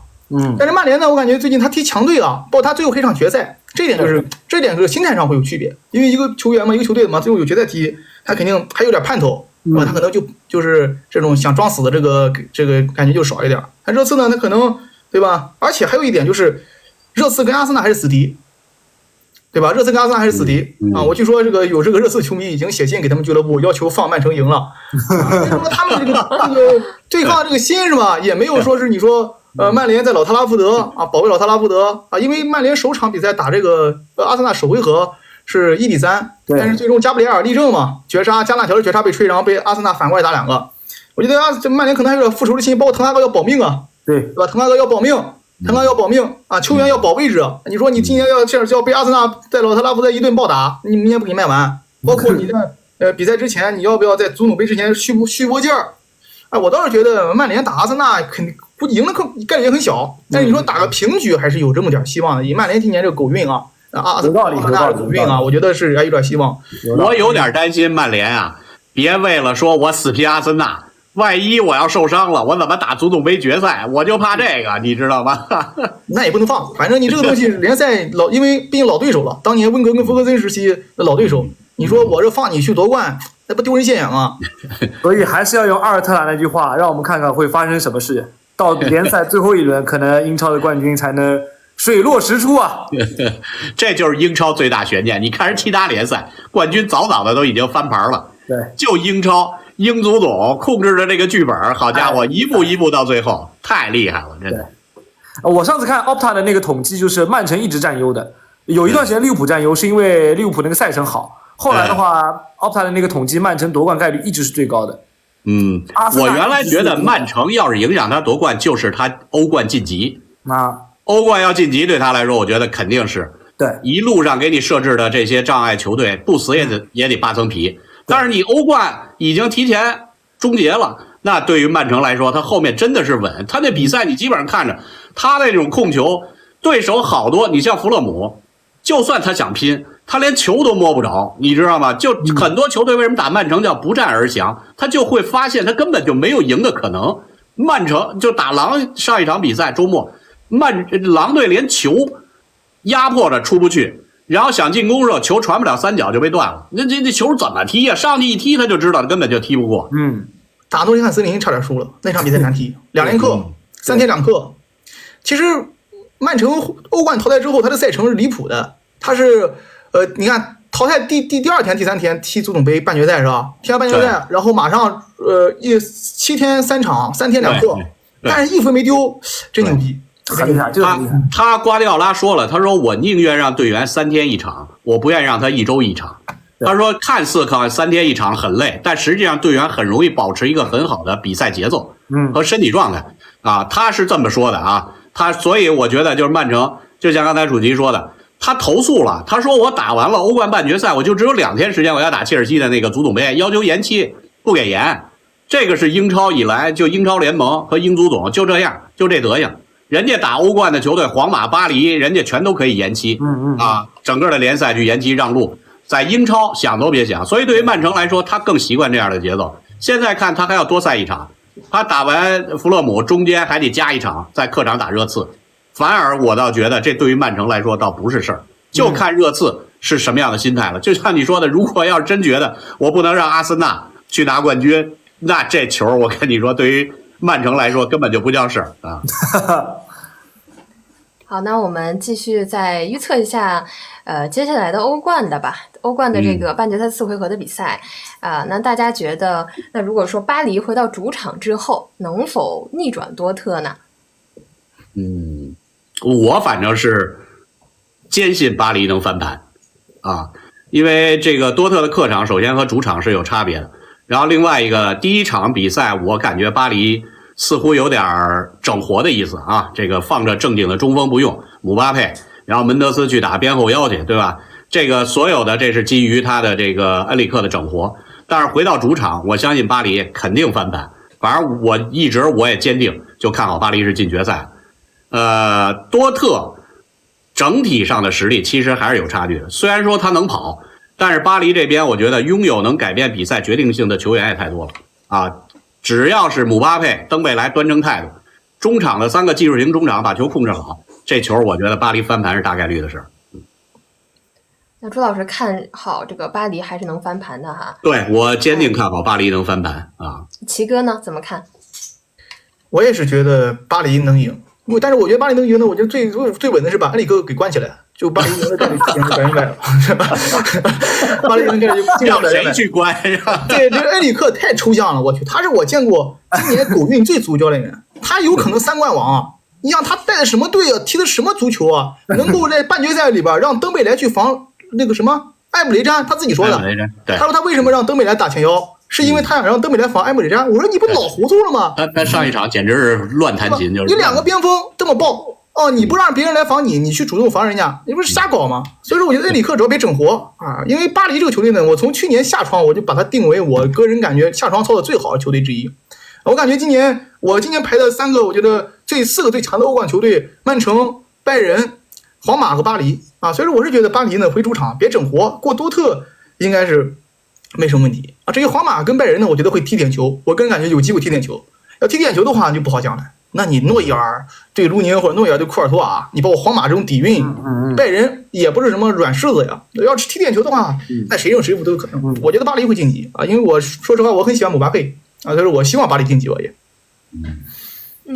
那高老师觉得呢？我还是这句话吧，就是皇马打巴黎，打完之后姆总监登上班机直飞马德里，结束。再继续验个货是吧？上赛季验货之后再验一次。对，这你要欧足联他也很坏，他也要流量，你知道吧？欧足联也要的流量，对吧？所以我觉得是很机会很大，就皇马打巴黎是很大的机会。好，那3位老师都是比较看好巴黎啊，可能从这个流量角度上来看，可能确实巴黎也是一个比较好的一个晋级的选择哈。那我们今天的直播节目到这里就暂时告一段落了，然后感谢3位老师能够来到我们的直播间，给大家奉上了非常精彩的话题辩论。然后最后呢，再请各位球迷朋友们给3位老师来点一波关注。那同时呢，也希望大家呢关注一下心爱体育，因为我们本周呢会给大家带来多场的精彩赛事直播。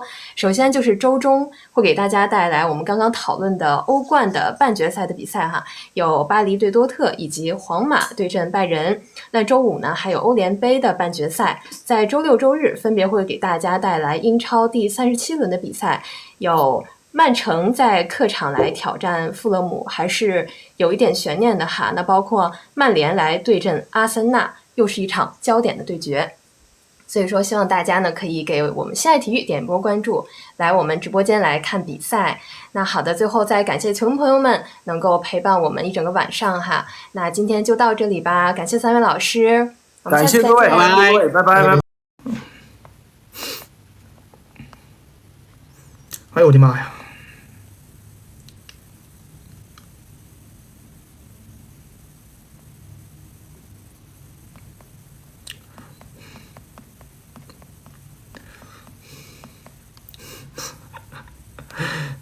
可以笑了，兄弟们！我去，只能可以笑了，笑一笑，兄弟们啊，笑一笑。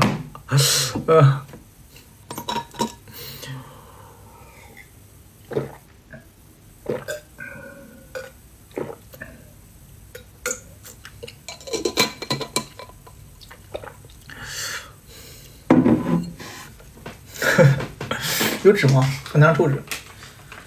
用这个吧，用湿巾吧，擦嘴。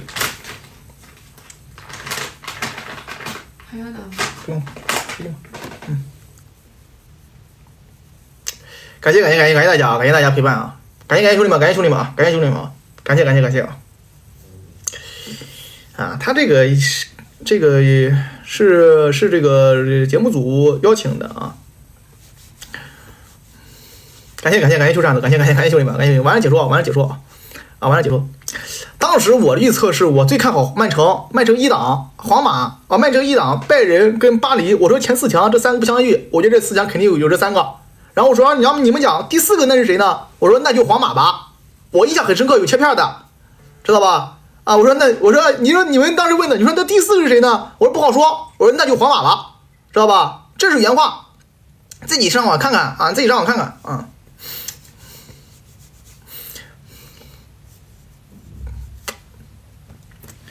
下一个，我们直接读锦囊，兄弟们啊，进入我们的锦囊环节啊，就是我们锦囊环节啊。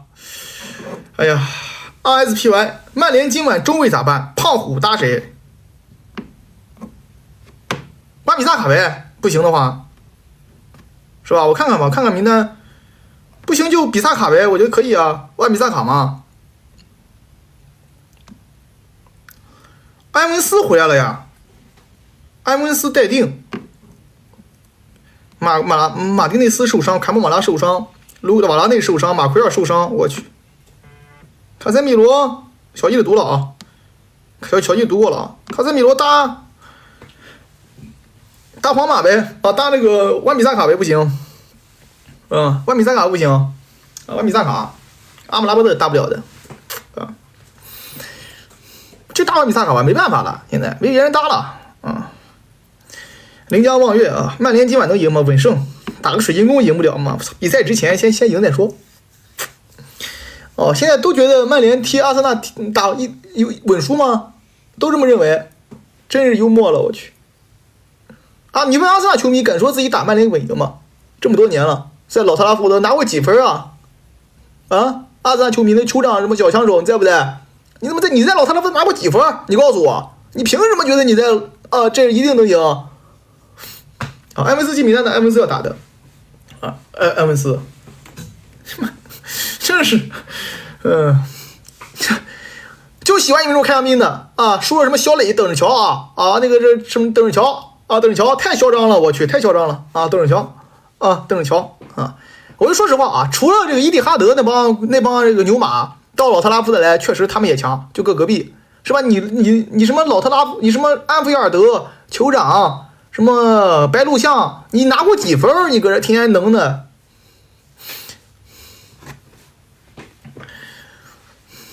下一个下一个，你知道利物浦这个赛季为什么嘎了吗？被我们打的。你们想步利物浦后尘，有话直说，不需要我们不需要，对吧？现在在这打嘴炮，想步利物浦继续。利物浦打我们之前，嘴硬到要打我们双位数。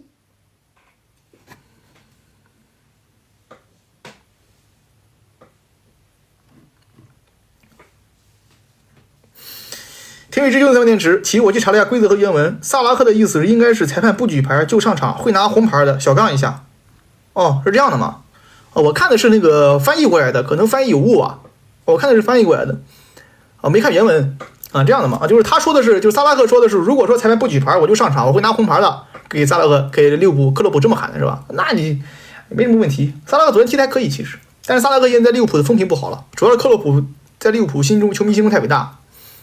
这样嘛原来这样啊。下一个霍尔利特帕尔默俱乐部、克洛普俱乐部怎么跟我磨比啊？没毛病啊，是吧？没毛病啊！没有克洛普，利物浦有什么？没有福格森，曼联有钱，曼联有流量，磨赢啊，磨赢！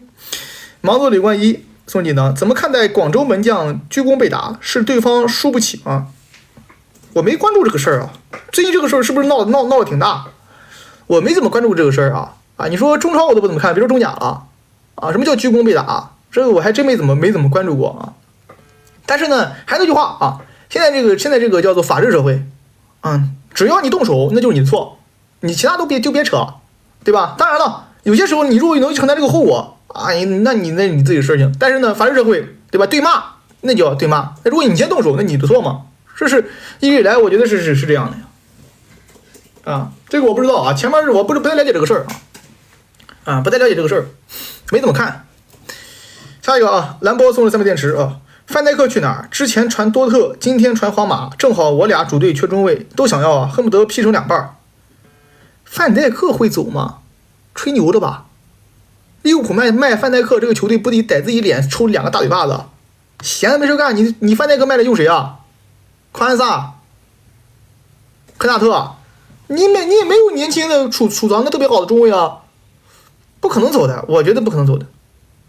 我感觉至少下个赛季不会走，最起码带2个赛季，再带1个赛季吧，是吧？你这种功勋型球员啊，你这种还是当打之年呢，这个赛季表现还相当不错的，是吧？今天他自己还讲自己会走，如果说走的话，皇马是应该不太可能。皇马这个球队我估计是皇马是应该是不会买这个年龄中卫了啊。那么多特呢，不知道能不能掏得起这个钱。范戴克这种级别中卫，我觉得不会转，我觉得不会转啊，我觉得不会转。他今天他自己官宣留队了是吧？啊，范戴克走，我个人感觉不太可能啊。9年的马洛从上面吃，足坛谁最像詹姆斯的这种假 GOAT？ 这不是我说的啊！感谢李宇松的跑车，感谢李宇松的跑车，感谢于总，感谢于总，好久不见，感谢于总，感谢于总啊！这不是我说的啊，这9万年的马洛说的啊，与我无关啊。他说足坛有谁最像詹姆斯这种伪 GOAT？ 他说的哈，跟我没关系啊，不是我说的啊，不是我说的啊，不是我说的啊，不是我说的啊，不是我说的啊。伊布啊，不，什么伊布？伊布配跟詹姆斯比吗？首先，勒布朗他就不是篮坛的伪 GOAT 假 GOAT， 你这话一讲，差点掉你坑里，对吧？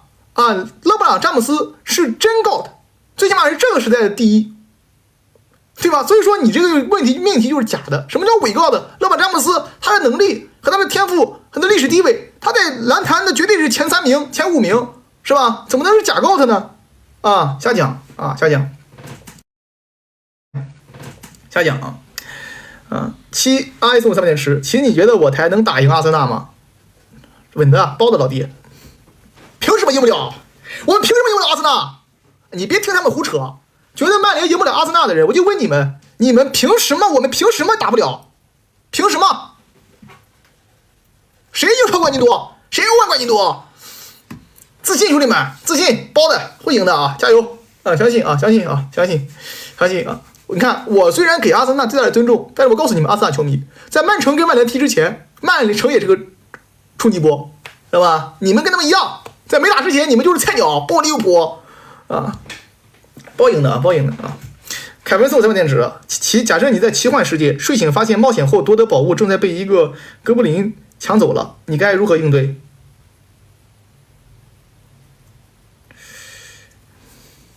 赶紧跑啊！如何应对？多吓人啊！我去，哥布林是不是那个地下城与勇士里边那个怪物是吧？那多吓人啊！转身就跑啊，那得害怕，对吧？我又不是剑圣，又不是那种什么游侠，那有枪有弹的，是吧？我就是一普通通的老百姓，转身就跑啊，还讲什么？多吓人啊！我去。谭永红就3点10，其感觉亚洲杯后韩国孙李，哎，不过这个问题我今天想说一下啊，这个很多哈兰德球迷啊。你这个喷人啊，不要喷梅西啊，说这个偷奖抢奖什么的。我跟你们讲，不是金球奖啊，有些这个球迷串错了，知道吧？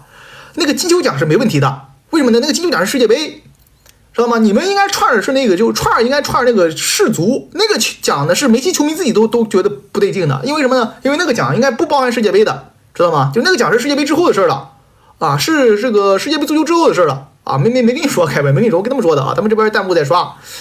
别瞎串啊，别乱串啊，别乱串啊！塔克永恒做3点10，其感觉亚洲杯后韩国孙经理状态都好差，磊子哥6月尝试带大家冲一次吧，有机会吗？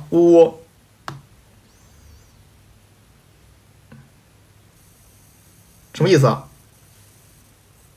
中国国足赢韩国，包的老弟，包的啊。包的吧，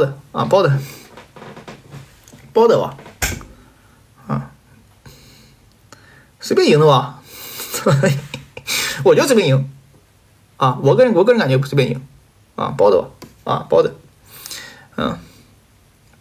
好，停了兄弟们啊，开团了啊，停了啊，在这个再刷的啊，是粉丝警告一下啊，有灯牌的警告一下啊，小黄。非粉非灯牌的直接给他禁了啊！这个直接给他禁了啊！直接给他禁了啊！包的只差就吴磊像维尼修斯先后撤步，对吧？先后撤步，哎，突然瞬时哎冲到吉米在身后，直插身后，是吧？然后这个王上元送出妙传啊，吴磊单刀直入，面对对手守门员轻巧破门啊！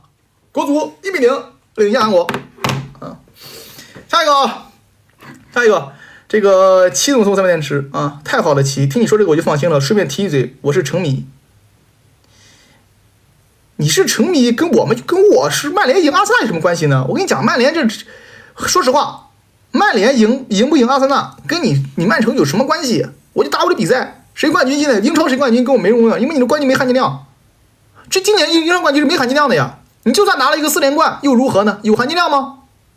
一点含金量都没有啊，老弟。今年我说实话是这样的呀，你英超欧战全部出局，外战如此拉胯，什么？说实话，这个含金量不如法甲，对吧？无所谓的事情，你4连冠又如何？让给你了，史上最水英超冠军，对不对？有没有道理？有没有道理？对吧？我赢了阿森纳，我在赢曼城，我今年是含金量上去了，足总杯含金量上去了呀，足总杯含金量上去了，有没有道理？对吧？兄弟们都服了吧？没问题吧？曼联所以说拿个英超冠军跟你们曼城英超冠军，你别搞得跟我们帮你打的一样。叫现在马总送3分电池啊！叫现在马总送3分电池。足总杯是这个世界上除了欧冠冠军最有含金量的比赛，足总杯100年历史啊！100年历史什么概念？足总杯历史这个时间跟这个世界杯差不多长，相当宏伟的比赛啊！在这个现录音含金量仅次于世界杯。哎呀，欧冠出局，我们也是一份子，死亡之组啊！那么多冠军，输了那个吗？输给丹麦冠军、土耳其冠军，我输给都是冠军啊，输都是冠军啊，对吧？下一个啊，9万803分电池，谁是你见过踢球最华丽但最没用的球员？踢球最华丽但最没用的球员，安东尼啊。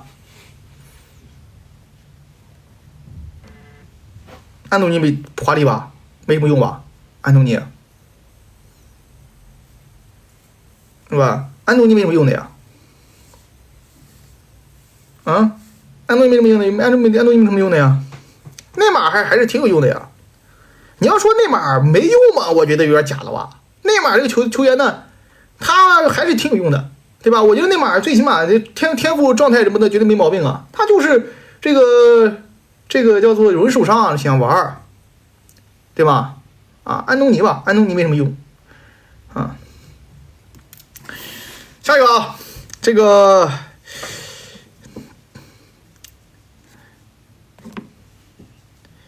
凯恩不拿冠军不改名，其跟这个女孩一起踢球，我铲了他一脚，给了我红牌。他生气了，不理我了怎么办？那你这个人活该呀！你跟女孩踢球上人铲人家，你不活该倒霉吗？真没素质！我跟女孩踢球手都背后边的，绅士手知道吗？都背后面，真的，我踢球的时候都背后面这么踢球的，跑步都这么跑的，证明你跟我之间缺少了一些绅士风度啊！凯恩，你要向凯恩学习学习啊！踢球手都背后边都踢球的似的。下一个啊。这个保护我小苏，我10级登牌了，可以给我磕一个吗？闭嘴啊！把他给我拉黑了啊！小苏啊，把他给我拉黑了啊！什么玩意儿？10级登牌了就要磕一个啊？飘了，哈哈！开玩笑好吧？你们都牛逼好吧？牛逼啊！10级登牌牛逼好吧？10级登牌牛逼啊！牛逼啊！10级登牌牛逼！牛逼！好，我飘了啊 ，sorry， 你们牛逼啊，你们牛逼！那我得磕多少个？我去，10级登牌，那我一天光磕头了，最起码1000个吧，10级登牌得有吧？我得光磕了，我去，再加上这边最起码2000个，我去。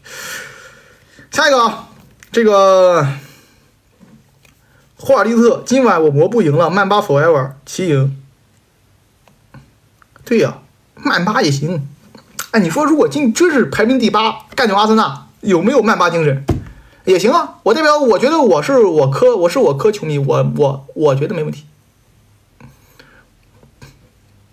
啊，我觉得没问题，是吧？曼巴精神，不到最后不放弃，我觉得没问题啊。今天就输了又如何？打是赢攻这场比赛，我觉得也悬。但就算输了又如何？赢家阿森纳，我就等于英超冠军，是吧？我现在都想好了，你看，假设赢了阿森纳，你相当于干掉了英超第1啊，那我们不就是英超第1吗？这就属于英超决赛，对吧？英超决赛。阿森纳进入决赛了，曼联作为复活赛对手与阿森纳对抗，相当于这个教练队对抗这个盖，对啊，那我就赢了呀，我一手不用去猜，横扫全场。哎，如果足总杯也赢了曼城，英超第2也干也拿下，相当于我能力还是在这儿的。下赛季啪啪一顿冲啊，明年英超勒沃库森合理啊，合理。下一个啊，多亚塔罗其踢球时球员带着球太耀眼，忍不住看怎么办？那证明你不够专注啊！如果作为一个足球运动员，或者你平时喜欢踢球的话，你在场上对于足球不关注的话，那你不配踢球。足球运动员在场上永远关注的是胜利。像我当年在场上踢球的时候，除了南瓜来为我加油，我会看一眼看台，其他时间我看台我看都不看一眼。啊，看台上那么多人如何？我眼中只有胜利，只有对手球门，只有打进比赛。下一个啊，那你现在什么心情啊？亲爱的齐，如何评价欧冠改制？改得好啊！强强对决谁不想看？我就喜欢看这种比赛，是吧？啊，你不要过度的为我跟你讲，豪门球迷不用过度为豪门球队担忧，什么更衣室啊、赛制啊什么的，赛制越密集，对豪门球队越有利，越有钱越舒服。你给买人啊！我11个人踢单线，22个人踢3线，我33个人踢4线、踢3线，33个人踢4线，48个人踢5线。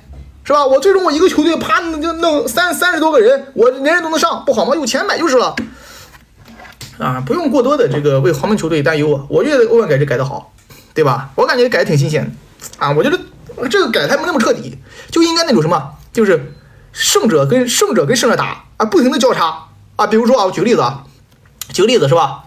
巴萨跟皇马踢，皇马赢巴萨。拜仁跟多特踢，拜仁赢多特，然后皇马跟拜仁踢，然后呢2胜球队打那边2胜球队，比如说巴黎，然后这边3胜球队打那边3胜球队，比如说这曼城，4胜球队打4胜球队，比如说曼联，最终曼联晋级是吧？然后你4胜1负排第几，4胜2负排第几，然后再有个那个败者组，哎，这真是就我觉得这个最有意思，对吧？下一个下一个，宝龙。为啥上赛季没人讨伐曼联那位走球队确实好了？为什么上赛季没人讨伐曼联那位走了球队确实好了？谁跟你讲曼联上那个赛没人讨伐曼联那位？那就是一看你就是选择性忽略一些东西。上赛季 C 罗走了之后被喷的不够惨吗？上赛季成绩好了之后骂的不够惨吗？什么清除毒瘤，什么这个割痔疮，不都是黑子说的话吗？对吧？啊，这个东西我之前就讲了呀，一直都是有啊，只是今年成绩不好了又洗回来了而已啊！你不要因为一叶障目，觉得今年不喷了，你之前就没喷过，那是假的，之前就喷了，没少喷。点赞兄弟们，一人5一个赞啊，一人5一个赞。之前的没少喷啊，你包括其实最近这个其实有一讲一，对吧？算了不说了，一说的我又开始开团，懒得提，拉倒吧。什么解决了 C 罗这个问题之后，那不都是公式了吗？下一个10号忍者影，沃普下赛季怎么看？还有夺冠希望吗？沃普下赛季怎么样？还有夺冠希望吗？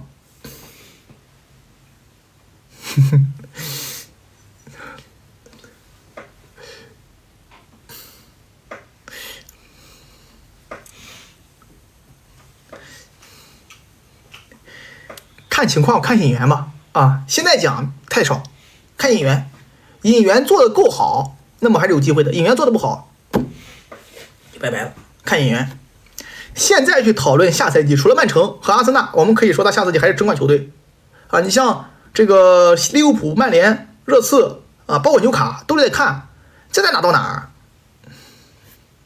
是吗？啊，你阵容有问题啊。看演员，除了阿森纳和曼城下赛季没问题。下一个啊，不爱吃苹果，帅气宝宝祝我生日快乐！哎，苹果生日快乐，苹果生日快乐！多少岁了？15岁了吧？什么？15岁了吧？18岁了吧？苹果生日快乐啊！生日快乐啊！生日快乐啊！生日快乐啊！18了吧？19了吧？生日快乐，苹果啊！开开心心每一天啊，好吗？好好上学，天天向上啊！好好上学，天天向上，加油，苹果啊！下一个啊，高达故事从咱们电池。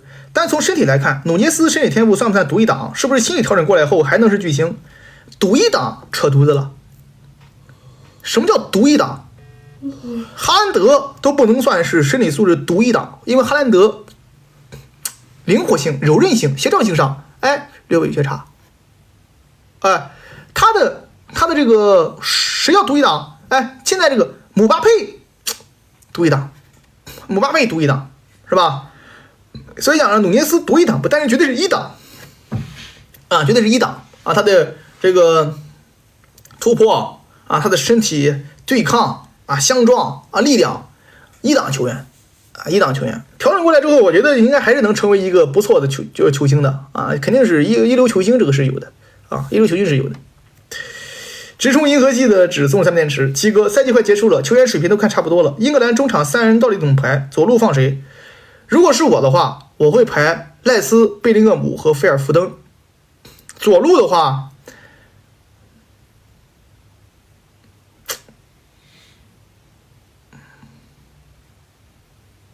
左路不好讲，现在左路不好说，左路不好说。右路萨卡啊，左路不好讲啊。左路不好说啊，左路不好说啊，为什么呢？因为这个左路呢，感觉不太需要格拉利什，因为格拉利什呢跟萨卡呢有点冲突啊，两个人作用是吧？两边都是持球的啊，缺少一个绝对速度型的，那就索德盖特又不会玩慢，就挂掉那一套。所以左路呢，我觉得对戈登可以用，哎，戈登可以用，就是用这种速度的前插型的啊，边角料这种顶级边角料这种类型的。右路用萨卡作为边路进攻核心，然后配上福登和福登、赖斯和贝林厄姆，我觉得是相当不错，相当不错。福登在左路的话，你中场就要再用一个工兵型球员。你看打谁？打弱队我建议这么打，打强队的话可以上2个6号位，打强队，然后把福登拉，但是福登踢左一般，哎，兄弟们，哎，我刚看到一个熟悉的技能，兄弟们别急，来了，我看到你了，3人组，我爱你。翩然俊雅，潇洒足坛，盖世才华，力压黑子，赢帅狂，好久不见，3人组依旧是文采非常的强大，好吧啊，爱你3人组，好久不见啊，他们都说我没给你打钱啊，我就觉得好久不见了呀，3人组啊，下一个啊，这个直冲银河系的只送3电池啊，这个看过了啊，笼中的困兽送3电池，欧冠直接改成道具赛不更有意思？板凳擀面杖一起上。你要是改成道具赛的话，那皇马无敌。我的问题啊，好吧，我自长，我刚才嘴确实是脑突然瓢了啊，好吧，曼联无敌了，好吧，曼联无敌了，我的嘴刚才是我的问题啊，绝对是我的问题，兄弟们啊，我不推锅，好吧，刚才是我的问题啊，我的问题啊，嘴突然瓢了啊，我的问题，刚才白人也是我的问题啊。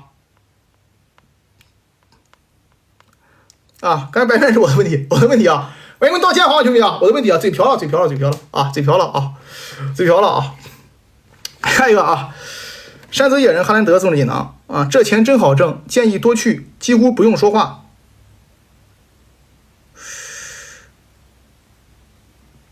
没钱呀！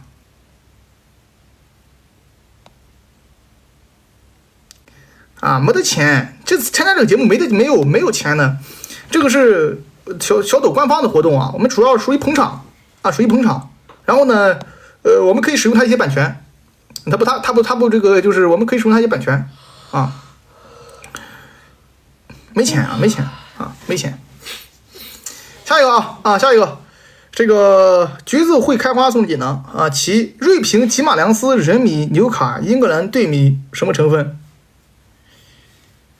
没什么成分啊，每个人都有喜欢球星的自由啊！你比如说我很喜欢威斯特布鲁克，对吧？那人家讲了威斯布鲁克什么冠军啊？那我想威斯布鲁克不一定因为他有冠军，是吧？我可能就因为他长得帅，很符合我的审美，对吧？哎，我喜欢勒布朗詹姆斯，我也必须喜欢他的足球吗？我不一定非喜欢他篮球，我就喜欢勒布朗詹姆斯情商高，对吧？我喜欢科比布莱恩特，我因为他人品好吗？我就喜欢他的曼巴的精神。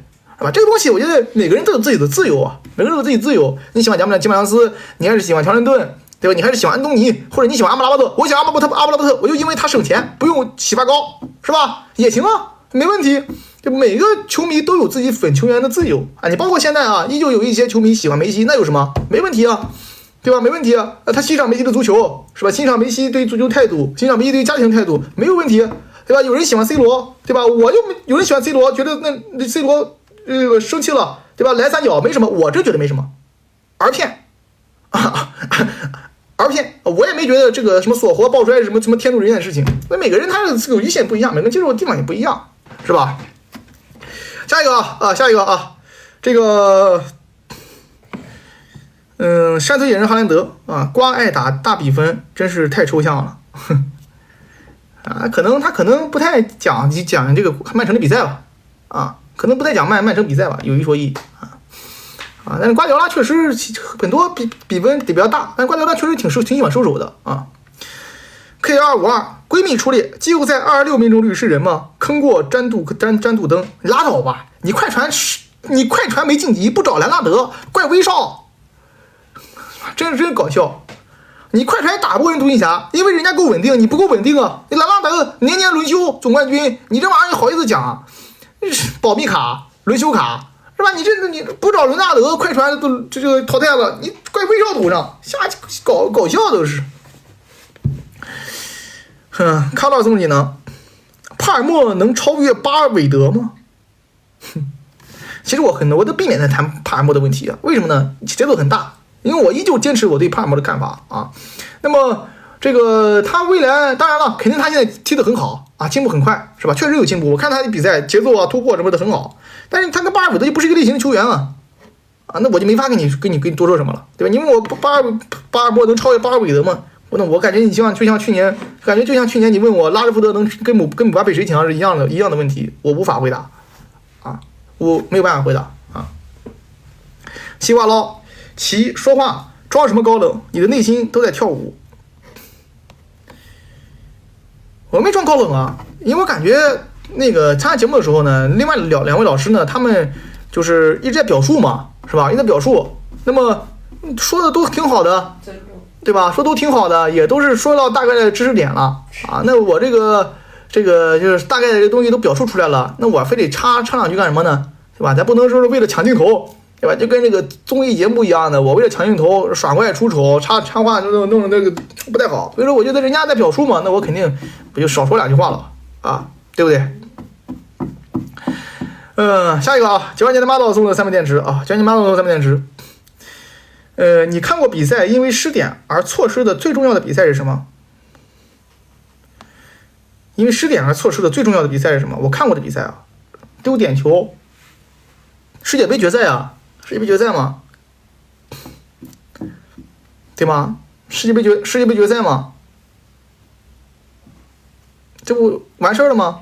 世界杯决赛，巴乔我没看过啊，巴乔是11年，那时候我还没看球啊，我很年轻。巴乔与我无关啊！我一说我都看巴乔了，我去，那都是都出去吃，那就是晕死。我很年轻啊。凯恩那个球世界杯8强确实也是挺难受的啊。但是我感觉如果硬让我选的话，我还是会选世界杯决赛吧啊！世界杯决赛。下一个啊，只看锦囊的评论，一个锦囊30元，太功利了吧？你等我把锦囊答完，我就读你的弹幕哦。稍等，那人家付费弹幕我们得先读吧，是吧，金子啊？好吧，啊，等等哦。锦囊多少钱？一个锦囊10块呀。还有乳山30的。数学不太好吧？啊，别急，金子啊，别急啊。我应准请教我装送3枚电池啊。这个作为曼联球迷，主场输5个和客场输7个，哪个更受伤 ？SC 30，但 SC 我都给他插。作为曼联球迷，主场输5个和客场输7个，哪个更受伤？都不受伤，都是3分罢了。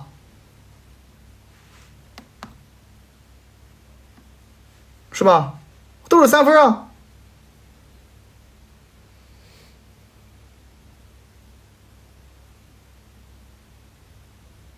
输5个输6个有区别吗？就是3分啊！有区别吗？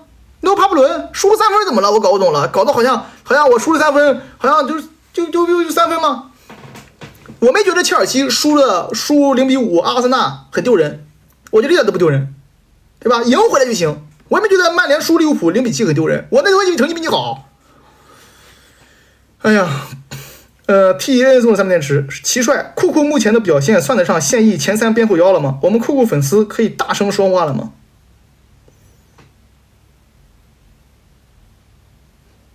哼。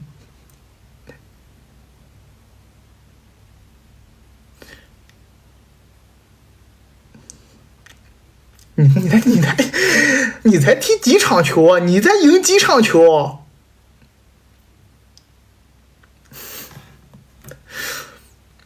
虽然我觉得他踢得很好啊，不过我觉得你才赢几场球，对吗？你才踢几场球，踢几场这个位置啊？你还没有被研究，还没有被针对，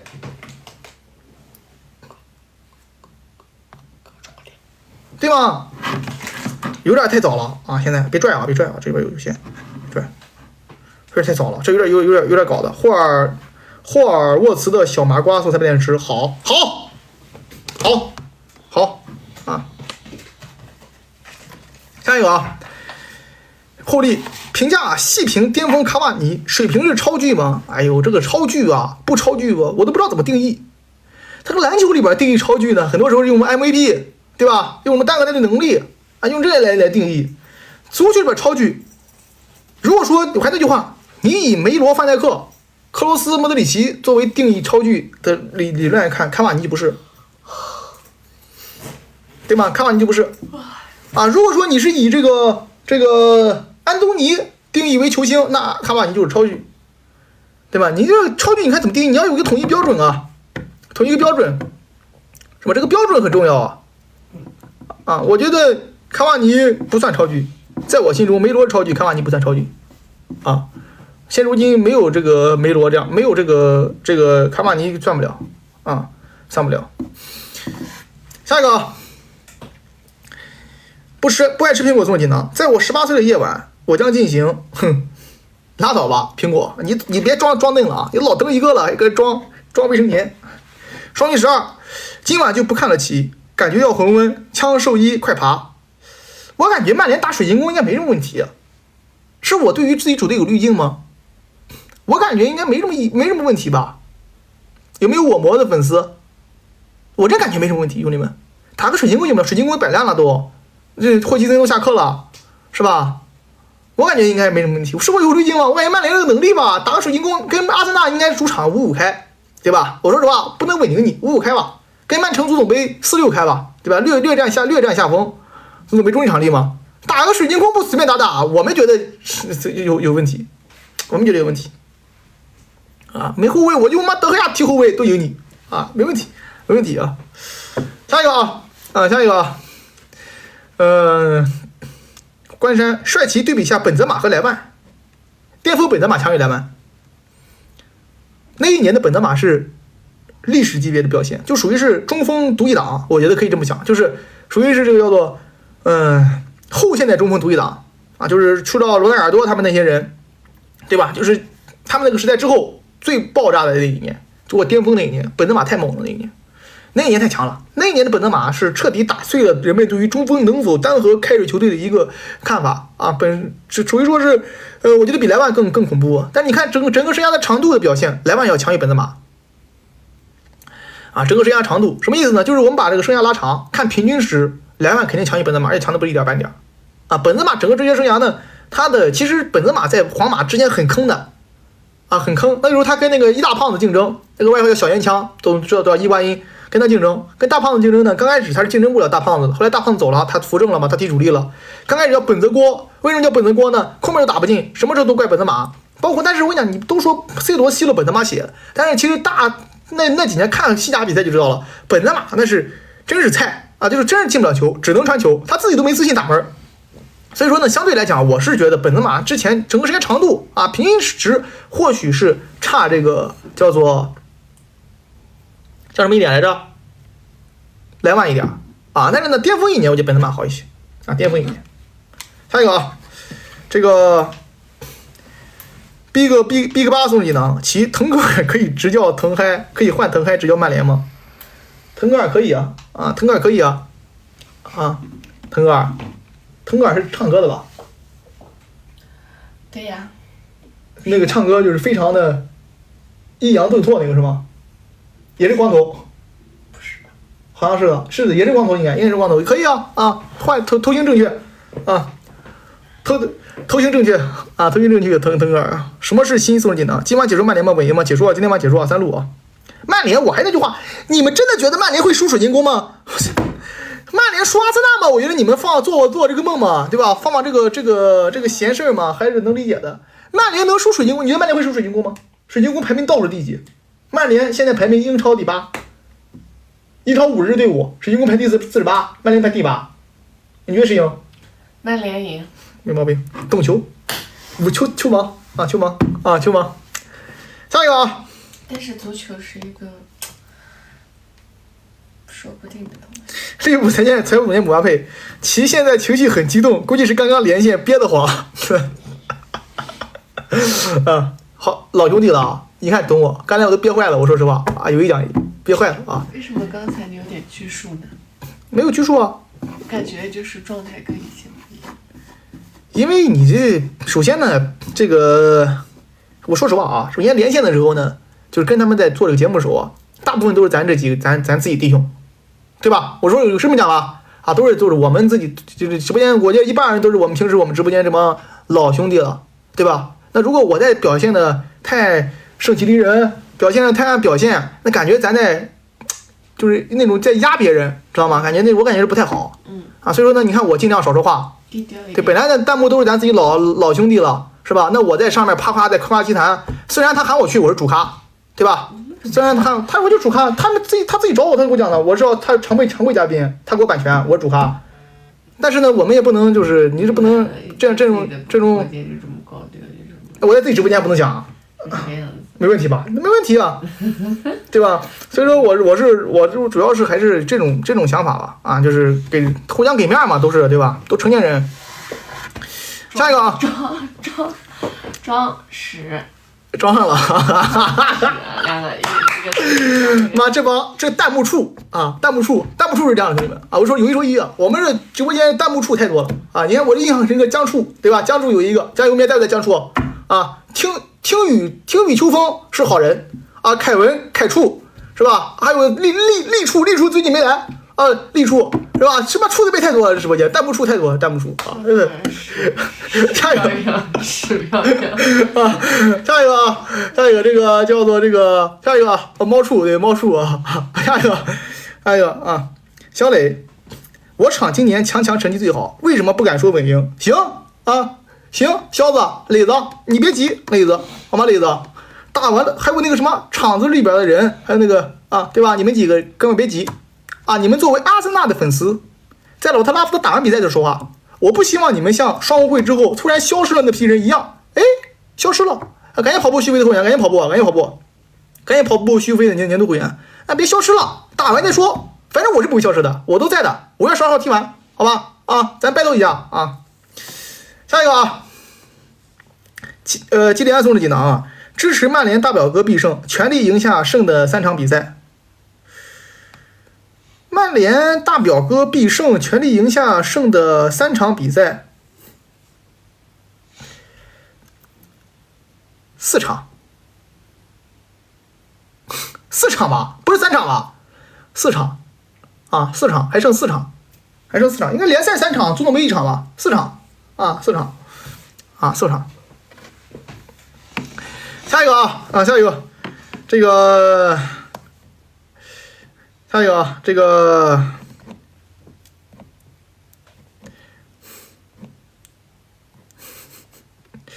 H 啊，放眼历史，有没有踢不过，换了联赛还是踢不过的？就是我在这个联赛踢不过，去下个联赛还是踢不过。谁啊？伊布算不？伊布也不算吧，伊布有联赛冠军，是吧？伊布有联赛冠军也不算吧，欧冠是输的。凯恩，对，这个讲好像是凯恩，啊，硬说好像是凯恩，啊，硬说的好像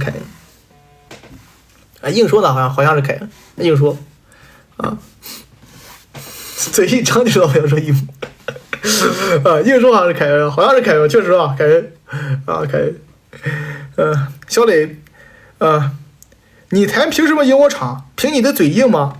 你别急，肖子、磊子，你别急，好吗？现在比赛之前，对吧？磊子你觉得你能赢，对吧？旗子觉得不对，齐胜觉得曼联能赢，对吧？咱别急，打完再说，好吗？大家再说，你看你赢不赢？老特拉福德主场，你凭什么说我赢？我弄闹麻了，你赢几场？总共赢几场？那么多年了，你赢几场球啊？快乐啊！佟大力压纽卡怎么看？是不是激励自己？你也可以这么说吧，啊，但是这种事本身就是错误的，哎，有些行为呢，当你做出来之后，你的动机就是错误的，啊，可能啊，当你做出个行为，这个行为本身是错误的，可能你的动机上，对吧？或许有这么可原谅的地方，但是本质上这个行为是错误的。啊，我举个例子啊，比如说这个，算了，不举了，不能瞎举例子啊，来懂的都懂啊，懂的都懂啊。祝诉你呢啊，载前平热刺不败折冠，24年斩曼台，血战到底。阿森纳球迷是吧？加油，阿森纳啊！如果你能赢曼联，我非常支持你们夺得英超冠军哦。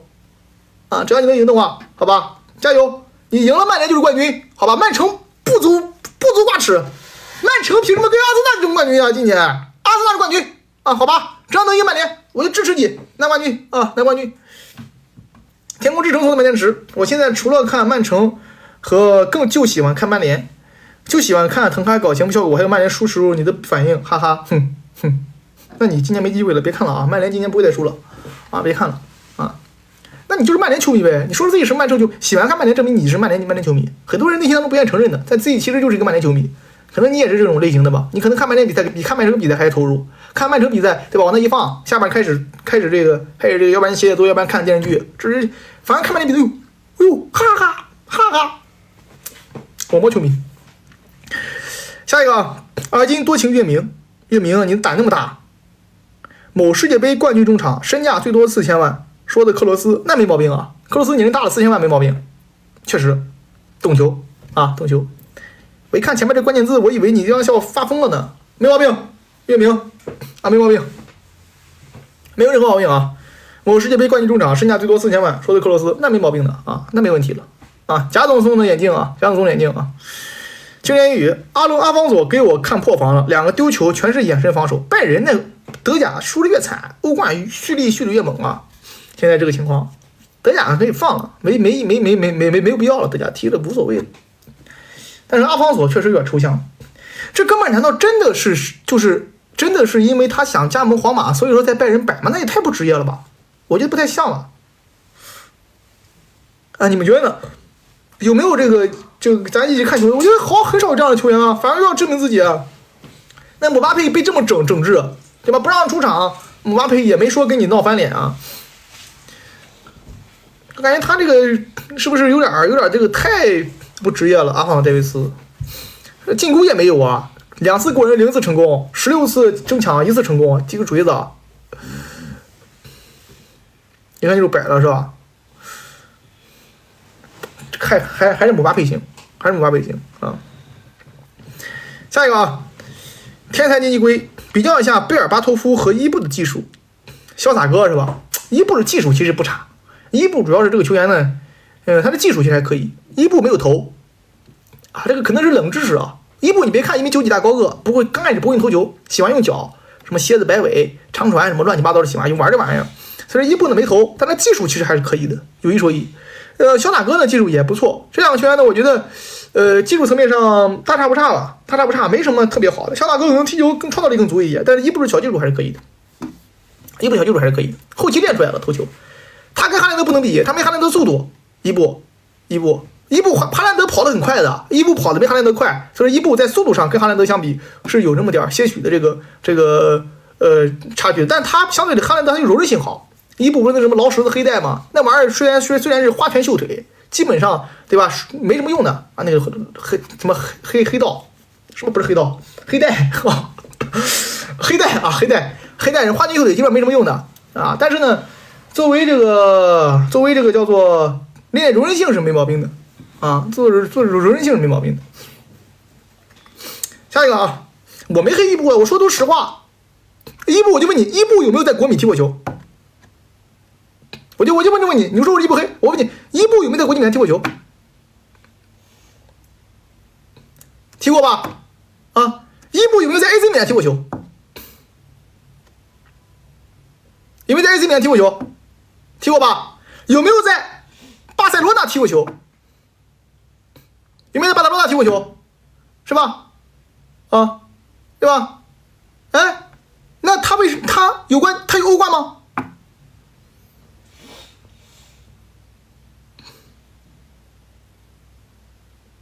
有欧冠吗？还有欧冠吗？为什么巴萨有欧冠，国际米兰有欧冠 ，AC 米兰有欧冠，他没有欧冠呢？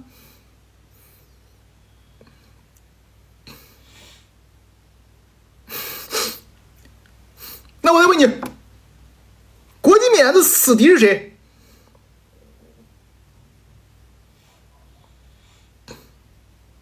国际米兰死敌是谁？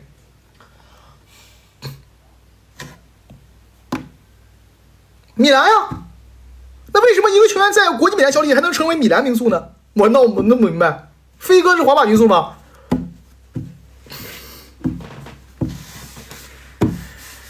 哎呀，哦，原来是尤文嘛，那米兰可以的，没问题啊，没问题啊，没问题。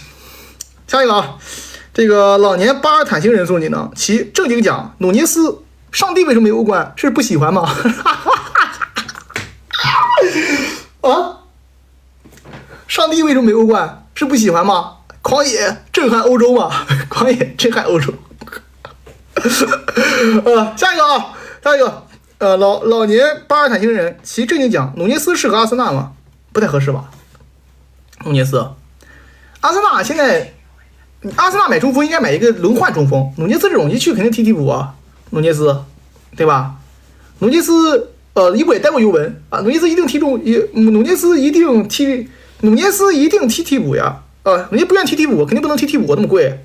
阿森纳应该买一个能打轮换的中锋，因为哈弗茨应该第一选择，买个恩凯迪亚这个类型，买个老登，我觉得阿森纳可以买个老登啊，买个这个哲科这种的是吧？这替补上也混混得了，没必要买这么贵的这么好的。下一个啊，其预测一下今年的环球奖谁拿？环球奖什么玩意儿？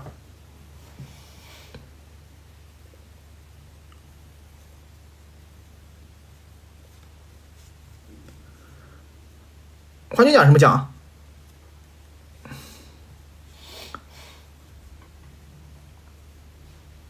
笑死！环球奖什么奖？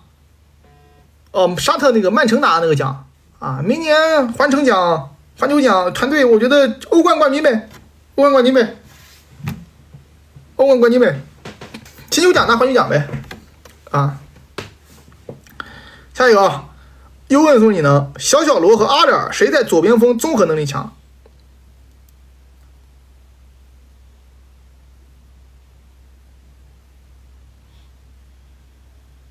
你说呢？克里斯蒂亚诺·罗纳尔多和阿德尔谁在左边锋综合能力强？你觉得呢？你问罗黑这个问题，罗黑都得告诉你，是小罗。阿尔比 C 罗综合能力强吗？啊，逆天了我，逆天了我，C 罗妈踢左边后卫都比阿德尔进攻强啊！我跟你讲，阿德尔这个球员，他有一个本质上的缺点是什么吗？就他跟 C 罗啊有一个本质上的缺点。就他们俩就不可逾越的一个关卡，就是阿扎尔的绝对速度不够快，打边锋。你们仔细观察，阿扎尔主要是人球结合好，屁股大，能撅能顶，核心力量强，变向快，但他的绝对速度就是无球制压，他没有 C 罗这么犀利。啊，反正我是觉得 C 罗强啊，我是觉得 C 罗强啊。下一个啊，落花时间又逢金送锦囊啊。给我毛推荐一个合适的教练，孔蒂啊，意甲谁请孔蒂谁牛逼，就这么简单。意甲太适合孔蒂了，3后卫3-5-2，两翼飞，蹲坑防反，节奏慢，孔蒂太适合意甲了，就去意甲就要孔蒂。意甲 AC 米兰要孔蒂 ，AC 米兰要孔蒂是吧？这个AC 米兰要孔蒂，然后还有什么？还有这个那不勒斯要孔蒂，尤文图斯要孔蒂，谁能拿孔蒂谁赢。啊，孔蒂在联赛绝对没毛病的啊！这个 AC 米兰啊，AC 米兰孔蒂挺好啊，孔蒂。国际米兰人家是英扎吉啊，肯定不会要的呀啊！米兰请孔蒂没问题，米兰。但是米兰如果说没钱的话，米兰现在这个队伍是什么情况呢？就是皮奥利喜欢进攻，但是进攻又一坨，防守又垃圾。那你现在就找一个就是去执教防守，那就是孔蒂啊，还比孔蒂更好的选择嘛，是吧？啊，你像这个其他队伍，你现在买人又是喜欢化整为零，买一堆边角料啊，还是孔蒂这样的合适。孔蒂喜欢用这样的球员。下一个啊。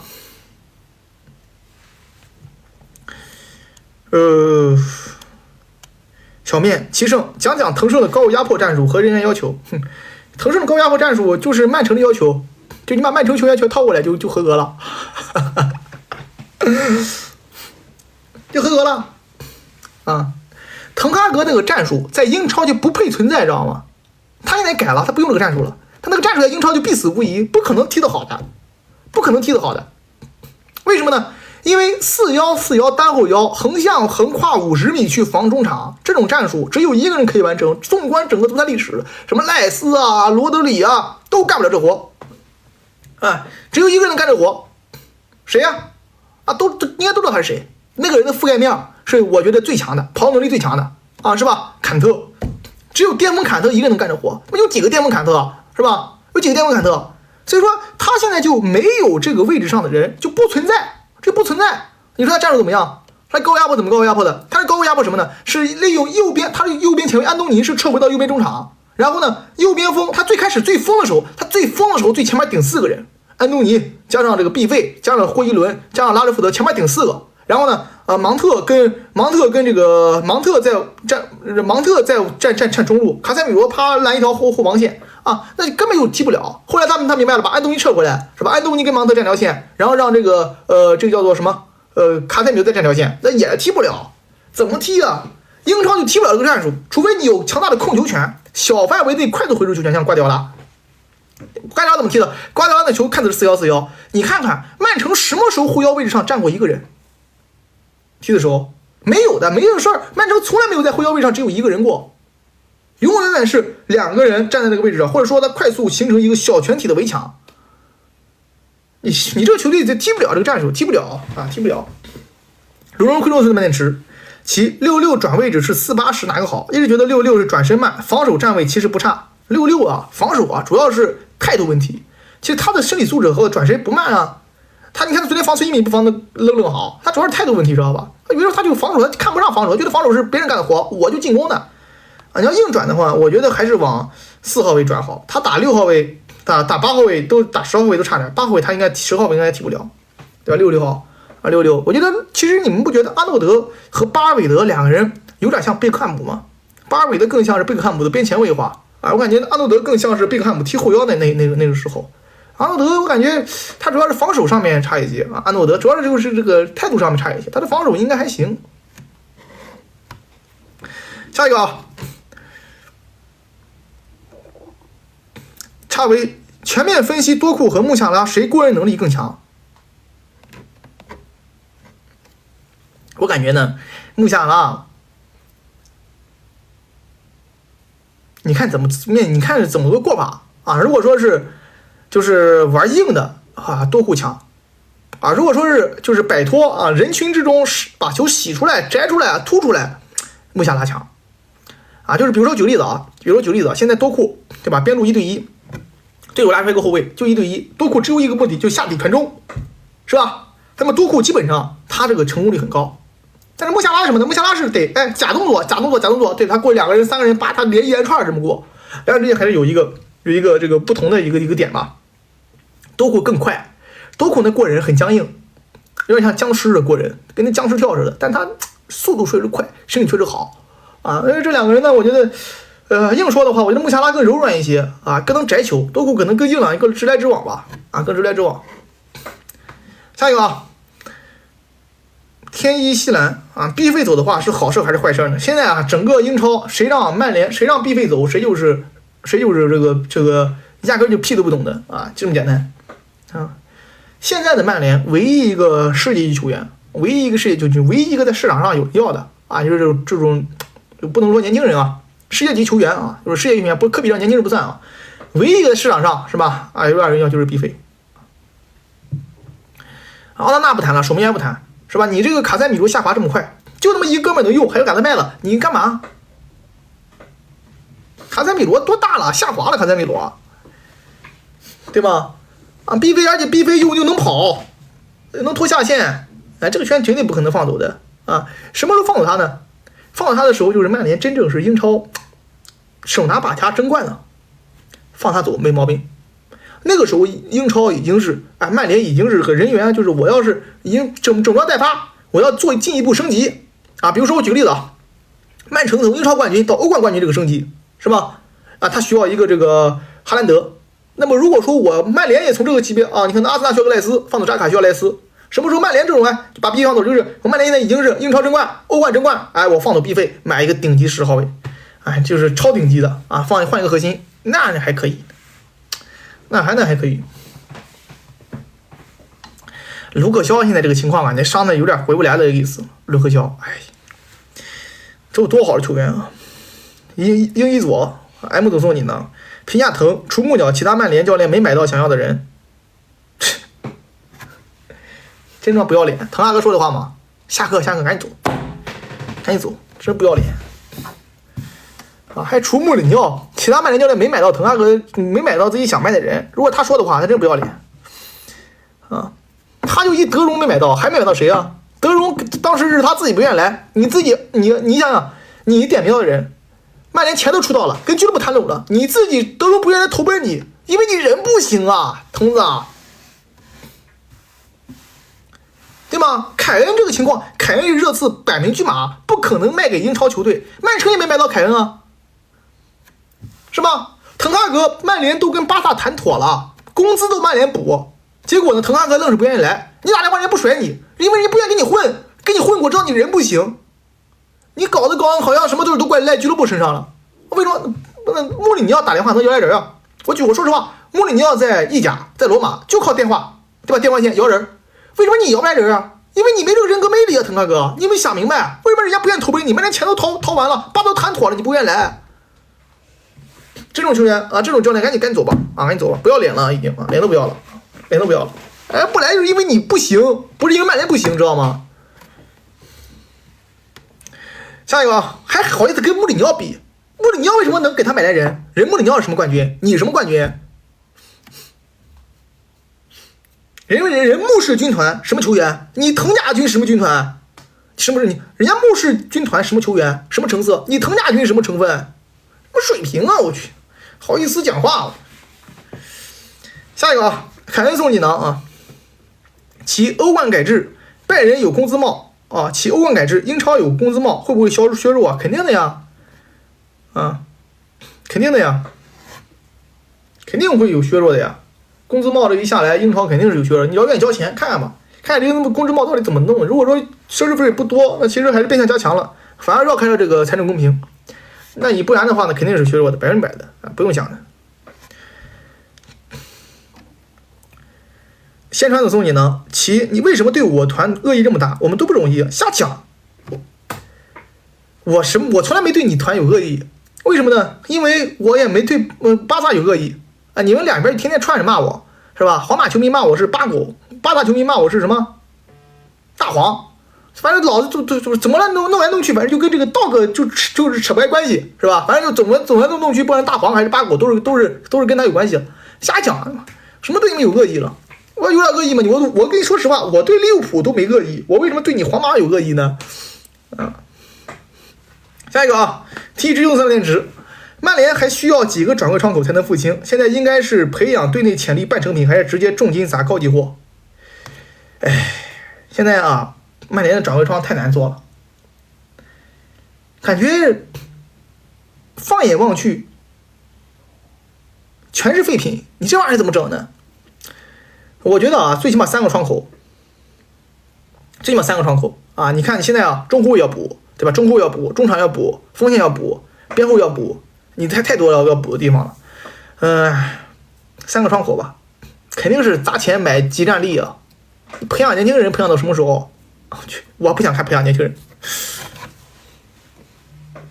说实话我不想过阿森纳球迷的日子。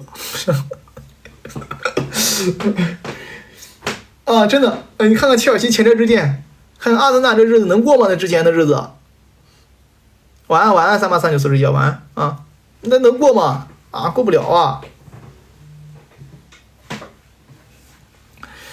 哎，下一个啊，下一个，我们黑暗石化呀，现在好起来了。能再看看这些人吗？上赛季你会说拉不行吗？你看你就是硬杠啊！我从来没有说过藤甲军行过。他今年下窗买和去年下窗买，所有人都被我否了。没买来我就说不行。我可不是那种，我再想一遍，我不是反复横跳的人，知道吧？你看我一般嘴比较硬的，我就是说我们要撑着，对吧？你就错了我也撑着。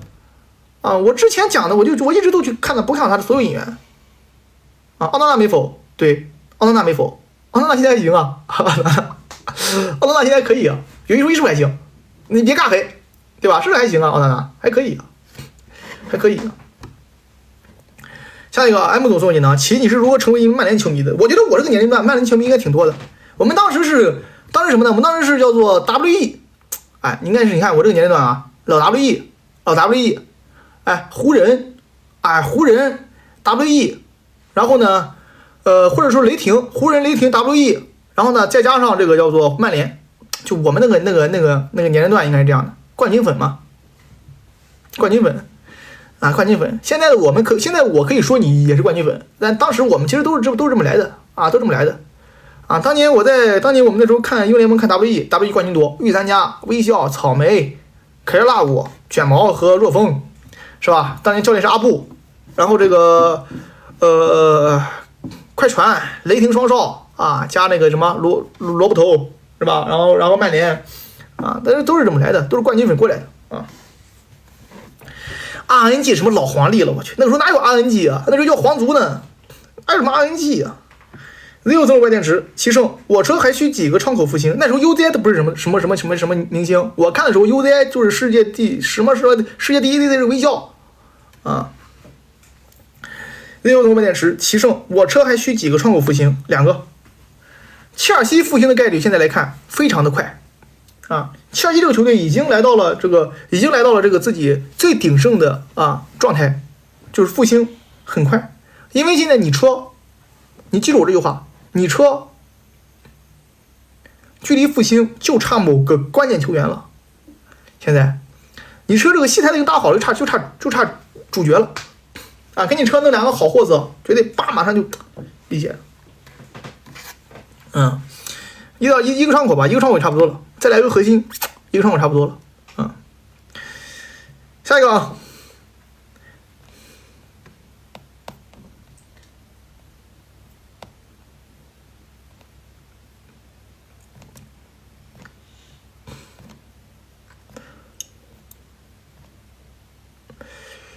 ZZCC 其扎叔走后，沃普就此沉沦吗？不可能的，哎，不可能的。利物浦永远是利物浦，走了这个克洛普，还有下一个克洛普，对吧？这是我的一贯以来的看法啊。为什么呢？他是利物浦，他不是江苏宁，永远沉沦怎么可能呢？可能会有5年、10年，但他早晚会再起来的呀。啊，你没有这个克洛普，有下一个克洛普。下一个可能叫克洛车，对吧？对不对啊？我是觉得不太可能，豪门不可能永远沉沦啊，不可能永远沉沦。下一个啊 ，Pro 送你呢，萨拉戈萨怎么样？还有阿方怎么看？萨拉戈萨没法用吧？我觉得没法用吧，应该是用不了。现在有一个情况就是格雷罗能不能踢啊？这个球员现在很关键，我觉得有没有拜仁球迷知道的，了解内情的？这格雷罗现在怎么样？格雷罗还能踢吗？格雷罗如果说踢不了的话，我觉得是一大损失。格雷罗蛮好的球员，蛮好的球员。格雷罗踢不了挺难。萨拉戈萨我觉得不太会用他。阿方的话，关键不太会用他。阿方佐戴维斯这个球踢的啊，我的天哪，他那离谱啊！2次突破0次成功，16次对抗1次成功啊！然后这个5.9的评分全场最低。他已经现在看了能卖就卖了吧？我觉得阿方戴维斯可以卖给阿森纳。阿森纳信我，你要是能把阿方戴维斯拿下，绝对是一补强，挺好阿方戴维斯很适合你们啊，这个球员啊，真的，你左边后卫线又不行，比基尼格强多了，阿方戴维斯。下一个华灯彩华从5点值，看到克洛普采访有点泪目，感觉现在足球不是石油跌，利物浦就是上线了，砸钱不一定有用，但不砸钱真不行。你说的太对了，你说的太对了，啊，你说的太对了。现在足球就是金元足球时代，没钱是万万不行的，有钱你不一定行，但是没钱是一定不行。之前我觉得有钱一定行，后来我看到了这个情况之后，我就知道有钱也不一定行，但是没钱是一定不行的。你给克洛普弄个什么顶级大巴车开，顶级豪华车开啊，成绩肯定不只是如此，不止如此啊！补刀平报计算的电池，其解决了恩佐这个问题，切尔西正式进入了波切蒂诺时代。跟恩佐没关系吧？我是恩佐啊，我支持恩佐，我喜欢佐助，我支持一切带佐的，好吧？佐助，我支持你，恩佐，恩佐先讲佐助啊啊！昨天我这个出那个赛博情书的时候写文案的时候，我都把我自己看笑了，知道吧？把我自己看笑了，知道吧？本来我跟你讲啊，这个东西是怎么回事呢？本来我是这3场不是全胜吗？然后我找了之前的3场，我看恩佐有没有在，就是首回合第1回合对吧？第2回合你全胜，恩佐不在，我看第1回合恩佐在了，是不是也赢了？那这样的话，你不能证明没恩佐他就不行啊，他就行了，对吧？有恩佐他就不行啊。然后我就看了之前的3场比赛，我去太他妈离谱了，就赢1场，就这次那场赢了。而且还罚下去4个人，还罚下去2个人，罚下去2个人之后呢，恩佐在场的时候是1-1，然后波切蒂诺59分钟给恩佐换下去了，切尔西邦连进3个，4-1赢的。哎，我昨天我看完之后，我说实话，我昨天我看完之后，我这个整个人，我说实话，我都不知道怎么给他洗，我都不知道怎么给他洗啊。但是我觉得跟他真没多大关系。你不能说恩佐能力有问题，你只能说他定位有问题，对吧？他这个球员怎么可能菜到他一上场就隐身呢？一上来就输球呢？怎么可能呢？毕竟是一个6000万到8000万左右的中场啊，他能力绝对是在这儿的，对吧？那就是对他的使用，他在场上的时候，球权过于集中在他身上，他承担了太多的组织核心的功能，但是还没到这个成色。防守的职责被他丢光了。以前的恩佐防守很厉害的，以恩佐在本菲卡的时候，防巴黎、防梅西都没问题啊，防姆巴佩都没问题，防内马尔都没问题，防维拉蒂都没问题，防迪玛利亚都没问题，怎么防你这切尔西防水晶宫防不住啊？对吧？防守丢光了啊，进攻呢开发不够完全啊。现在的反而快速突破中场要好一些，我觉得恩佐未来还是可以的，我不感觉他，我不觉得他会废啊。切尔西好好练练啊，改打法，找定位啊，应该没问题啊。下一个，但是我感觉啊，我说实话啊，恩佐的粉丝变少了。啊，真的啊，真是就那帮魔怔粉丝变少了啊！你们敢信吗？我被恩佐妹妹冲过的，为什么被恩佐妹妹冲过呢？因为我曾经发过切尔西一个视频，带了恩佐的标签，他们说我蹭他家哥哥流量，把我那一顿喷呀！我天哪，我喷的我这焦头烂额，我就记得很清楚啊！当时啊，我还没喷他，我没说恩佐，没骂他，我就讲了，我就发切尔西的视频加一个他的标签，他就说我蹭他家哥哥流量把我冲了。现在回想起来都觉得有点奇怪的，知道吗？这是足球世界能发生这种事情。下一个，但是我觉得这反而对恩佐是个好事儿，舆论环境在变好，舆论环境在变好。下一个，这个焦老送了进的3点池，其如何评价努涅斯因此删除利物浦照片疑似出事儿，前锋心理抗压能力不行，真能替补联赛吗？哎，删个照片什么的，有必要过度解读吗？对吧？你跟你女朋友吵架，没隐藏过你们的这个秀恩爱照片吗？没换过情侣头像吗？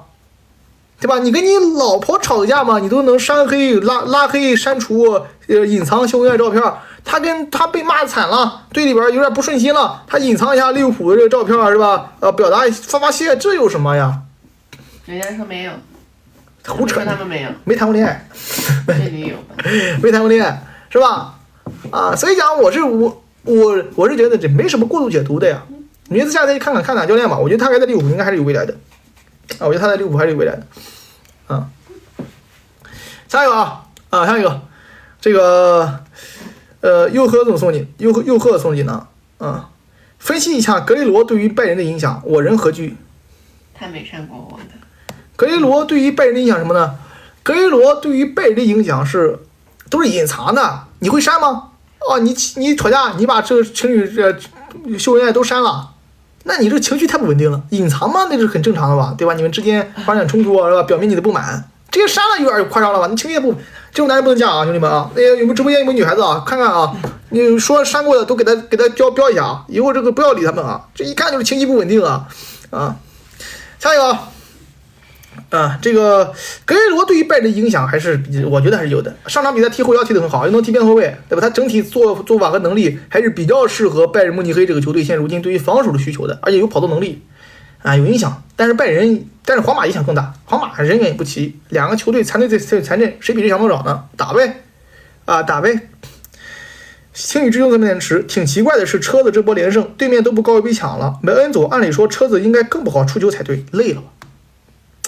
对，确实啊，我觉得打主要这几个对手可能这样。你看西汉姆，而且主场多嘛，西汉姆本来就不高一逼强。按理说，我跟你讲，我说有一说一，后场出球，切尔西没有比恩佐更好的，认不认吧？就看后场出球有没有认的，有没有切尔西球迷，有没有我车的球迷，我说这话是不是实话？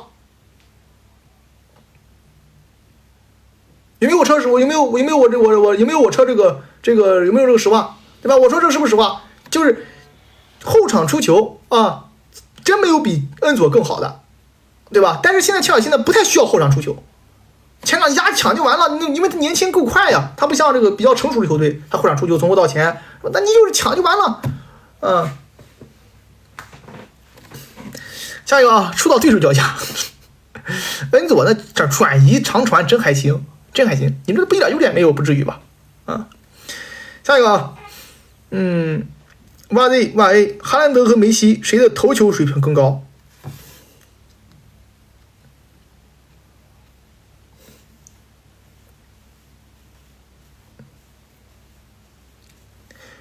没赢，好吧，没赢啊！这个一般情况下我们直播间有规则，之前讲过了啊，就是梅西对叉没赢 ，C 罗对叉 C 罗赢啊，梅西对 C 罗齐赢。好吧那梅西跟哈兰德没赢。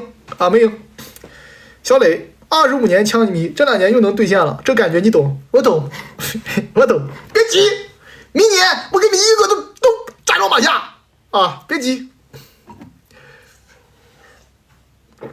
期待这么一天到来下一个猫都不能养猫，起初我悟了，郭老师是萨博底，我们愿意用哈换。哈维换京多安是吧？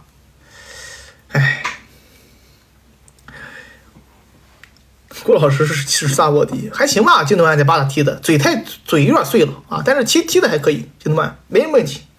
哈维人不要再相见，如果哈兰德现在在拜仁 vs 皇马会进球吗？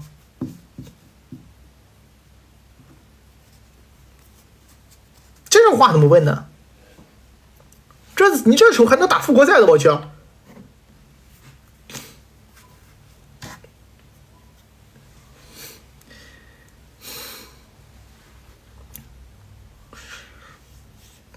这怎么问呢？这是足球比赛有如果吗？我觉得以皇马的防守姿态还是选。我觉得曼城打皇马进球还是得靠2个内部，打他的卡瓦尔跟门迪，中后卫那个位置比较困难，有一讲一。下一个猫叔送你呢齐处想我吗？今晚赢，诺坎普出石油了，归来了，别做梦了，想你是想你，但是你别做梦了吧？姆巴佩要能去巴萨，姆巴佩就去曼联了。姆巴佩如果去巴萨，那么罗德里、福登、范戴克、科纳特和萨卡、厄德高、赖斯、戈登、吉马良斯、卡塞多都来曼联了。爱玩场行不行？有点迟。曼联队医在曼联踢阿森纳前又搞废了马奎尔，看来真是为前主子燃尽一切了。队员受伤跟队医没关系，兄弟们我给你们讲一下这个事儿锅要怎么分啊？如果是训练中受伤，教练负全责，教练员细分，体能教练负全责如果是比赛中受伤这个是没办法的事情。如果说反复受伤，队医负全责。懂吗？能明白我意思吧？明白我意思教练问题。潘大总3点迟，枪迷是真的饿了，天天跟一个英超第8曼联对线，拉倒吧！潘处屁处啊，怎么忘了你呢？屁处。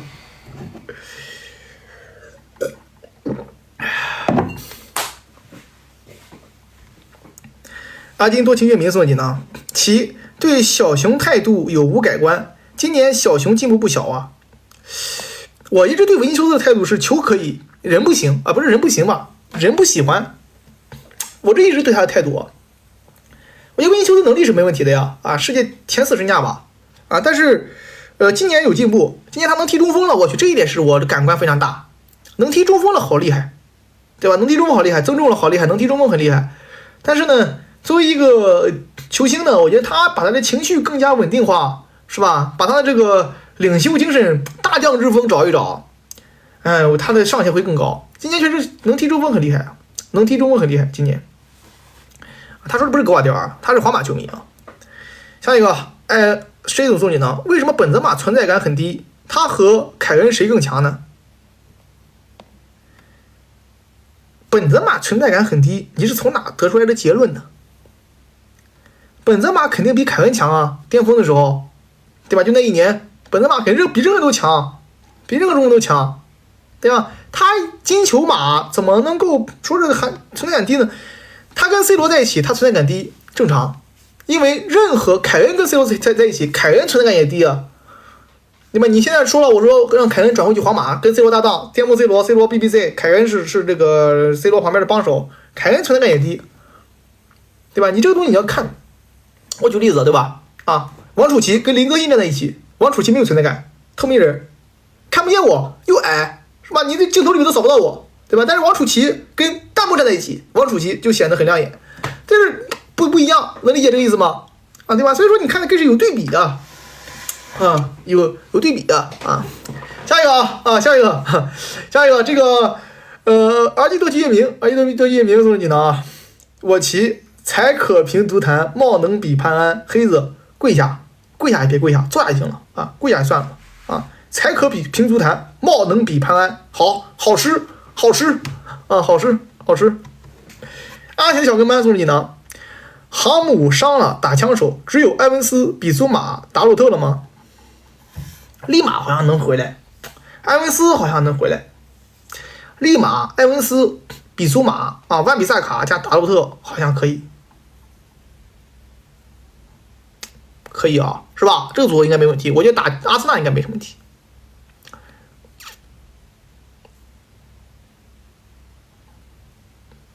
希望利马能回来吧，啊，希望利马能回来。如果利马回不来，万比萨卡进去，只能这么办。瓦拉内受伤了，他说是万比萨卡打错字了，应该说的是比萨卡啊。滕哈格给我爬送了几囊，王楚琦坐下，这不坐下了吗？啊，哎，别学那魔怔人啊，什么这个什么，对吧？坐下就行了啊，坐下就行了啊。滕哈格呢，废物滕哈格给我爬，我魔必胜。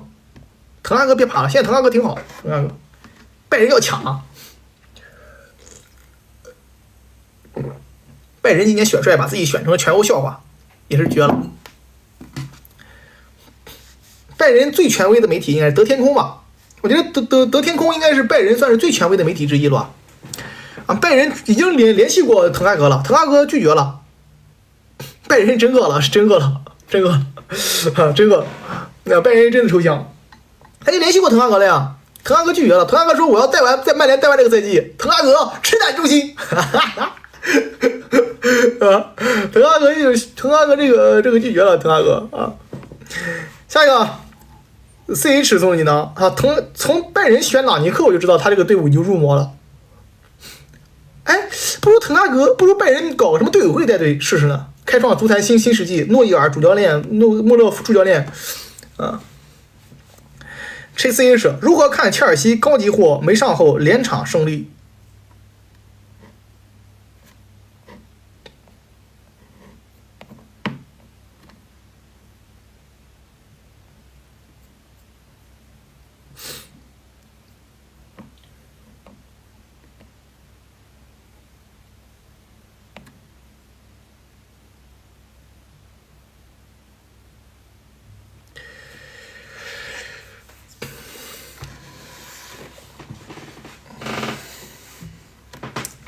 我建议你们2000万卖给我魔，你觉得如何？哎，把恩佐卖给我们3000万，好吧？啊，3000万你觉得怎么样？不是说他身不身3000万，哎，有没有人愿意的？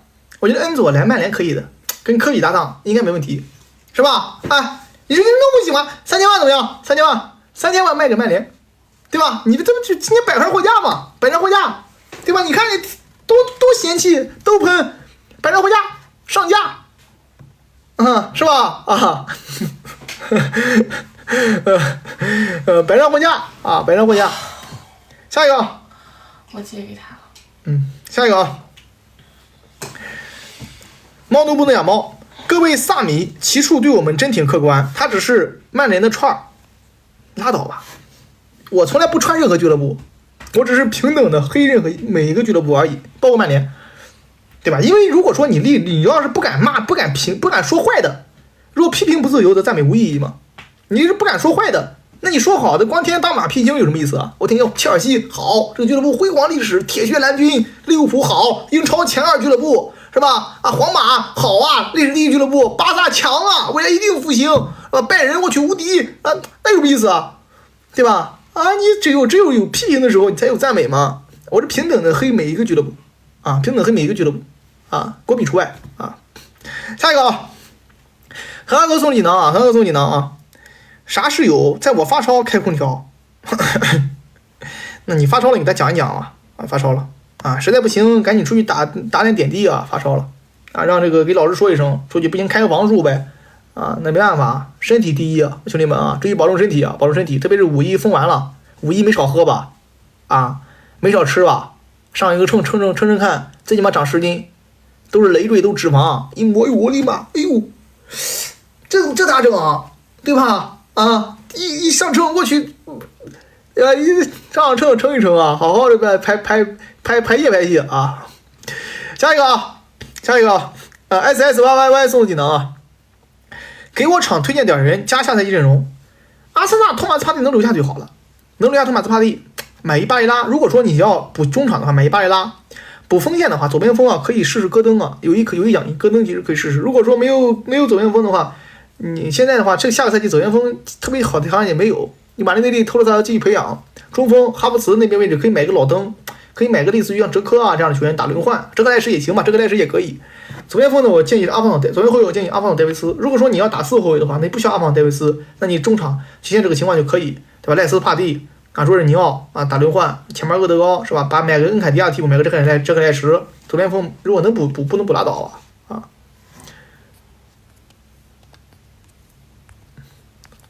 下一个啊，猫都不养猫，为何很多球员来我萨就废？如何用好小妖？就一个原因，因为哈维呢水平确实不是世界级主帅，这第一。第二呢，巴萨有他自己的这个球队文化，很多球员融入不进来啊，这两个原因，唉。如何用好小妖？给机会呗，只有这个时间，没办法，给机会，然后尽量让年轻球员的功能固定化啊，尽量啊。之前你这个球队，你看之前为什么很多球员用不好呢？是因为之前你是围绕着梅西在踢，或者围绕着这个围绕着一个体系踢。那么当这个球员，你像马特乌斯努内斯，他真的有这么垃圾吗？啊，马特乌斯努内斯真的这么垃圾吗？他没这么垃圾。他到曼城为什么踢不了？因为他融入不了这个曼城体系，不是一个体系，你需要体系类球员。啊，所以说巴萨是这个情况啊，其余送你呢，厄德高和德容在队伍中的作用相似吗？不一样啊，德容是类似于克罗斯，厄德高类似于莫德里奇，这两人这个区别。厄德高偏进攻型中前场，这个德容偏组织型后腰啊，不一样。我一人一城啊，罗伊斯都没有完成罗伊斯的目标，他没完成，我完成了。我一人一城。啊，一人一城。下一个啊，好汉哥送出锦囊，老八下赛季随着姆巴佩转会要主攻皇马了，其呢？我不会啊，我感觉我应该是对于每个联赛都关注度覆盖面比较广的，因为我所有都看了，我正常。今年欧洲杯结束之后就是转会窗结束之后就正常进入联赛这个状态呗，跟现在差不多吧。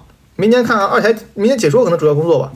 啊。再说我没什么需要改的，我没有说我硬吃哪家流量，或者我说我硬黑哪家流量，我感觉我都是以评论解说为主。那有什么啊？中超没有暂时没计划啊，中超暂时没计划啊，因为我评中超呢有些话不太好意思说啊，不太好意思说。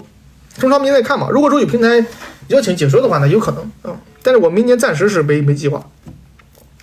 猫都不能养猫，哪些球员是大部分世界级，一部分傻如弩的眼？安东尼的技术世界级，其他的是拉。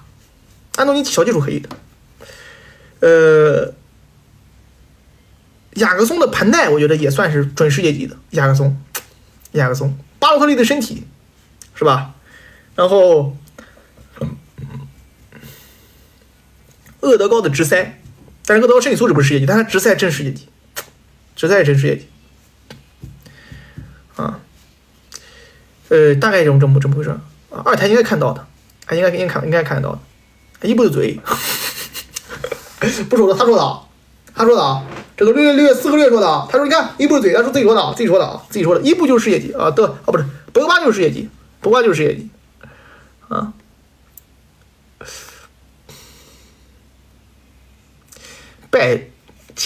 百家，我不算百家吧，我觉得啊，我感觉你说这个，我又没有多个主队，不就一个主队吗？曼联嘛，这么算是百家的吧？再一个啊，秀总你呢？世俱杯改制后，影响力能超过欧冠吗？难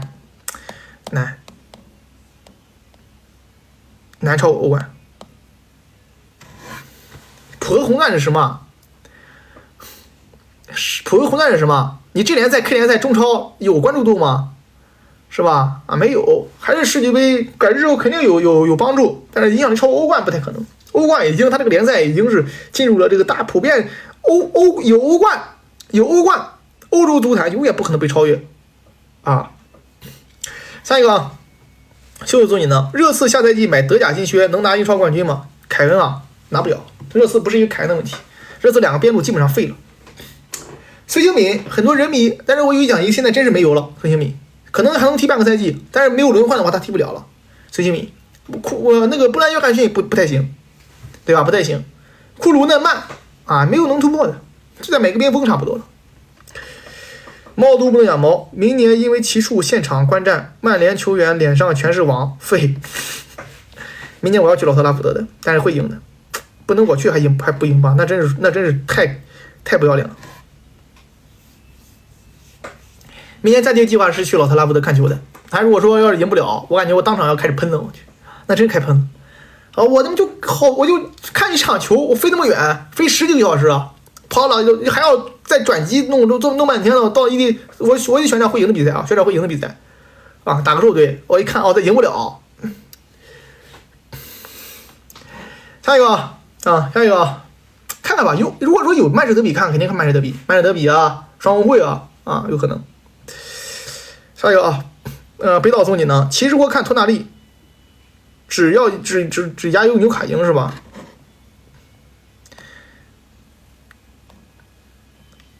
行为是错的，动机根本就无所谓。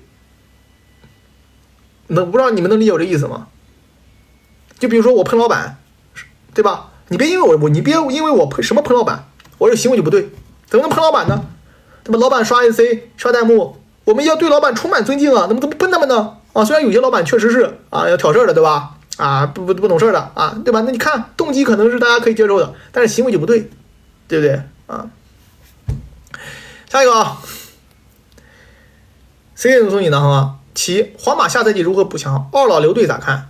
莫德里奇留一留呗。我是觉得莫德里奇还能干。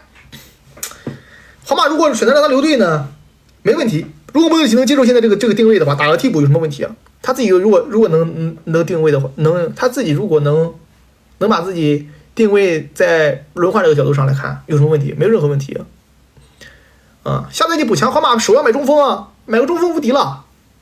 买个中锋，如果说没中锋的话，你就楚阿梅尼没中锋的维尼修斯跟姆巴佩上打也可以啊，也没问题。没中锋就恩德里克、维尼修斯、姆巴佩被罗德里戈占呗，也没问题。中后卫吧，中后卫、右后卫啊，右后卫是要补的。左后卫呢，门迪可以凑合1年，门迪其实还行，可以凑合踢。左后卫可以凑合1年，替补要买一买啊。右后卫的话要补，卡瓦哈尔的年龄确实大了，巴斯克斯年龄也大了啊，要买一个右边后卫要买的。中后卫如果说有钱的话，耶罗不是拿下了吗？约罗不是拿下了吗？就完事儿了啊，就完事儿了。皇马还是没问题。小白给送信呢，其出钱买贝林到曼联，南瓜明年就能见到了。我要买肯定买姆巴佩啊，我有这个钱，对吧？我要有1.3亿嘛，我就1.5亿、1.8亿的，我肯定买姆巴佩啊。买贝林干嘛？贝林就适合皇马，贝林他那个装波的味儿就适合这个皇马这种装波的俱乐部，真的。你想想，贝林穿个红色衣服，真是做那个手势帅吗？真不帅。但是姆巴佩来两下挺帅，贝林就适合皇马的衣服，他真有那种君临天下的意思。再加上皇家马德里这个俱乐部名字是蛮中二的，我觉得啊，有一讲一啊。贝林厄姆确实是挺适合这个皇马，气场就合适。姆巴佩来曼联还好一点，姆巴佩对吧？贝林长得还行啊，真蛮帅的。你看一个男人不能光看他的脸，你得看他整个气质和他的整体感觉。贝林厄姆还不帅，那这个世界上没有帅的人了。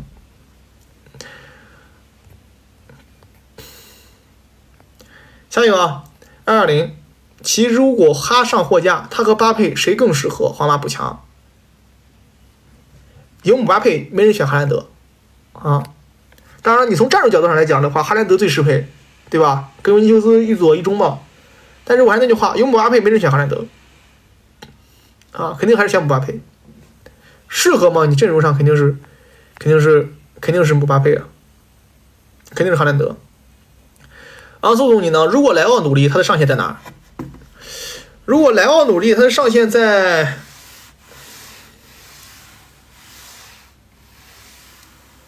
世一左。莱奥比那个维尼修斯跑得快，技术也好，又高啊，世一左，莱奥啊，如果的话，如果他努力啊，世一左。好，兄弟们，今天凌晨3点解说啊，先到这儿了啊！今天播了太久，我去，累死我！拜拜，兄弟们，今天晚上解说，明天8点半，see you 到了啊，see you。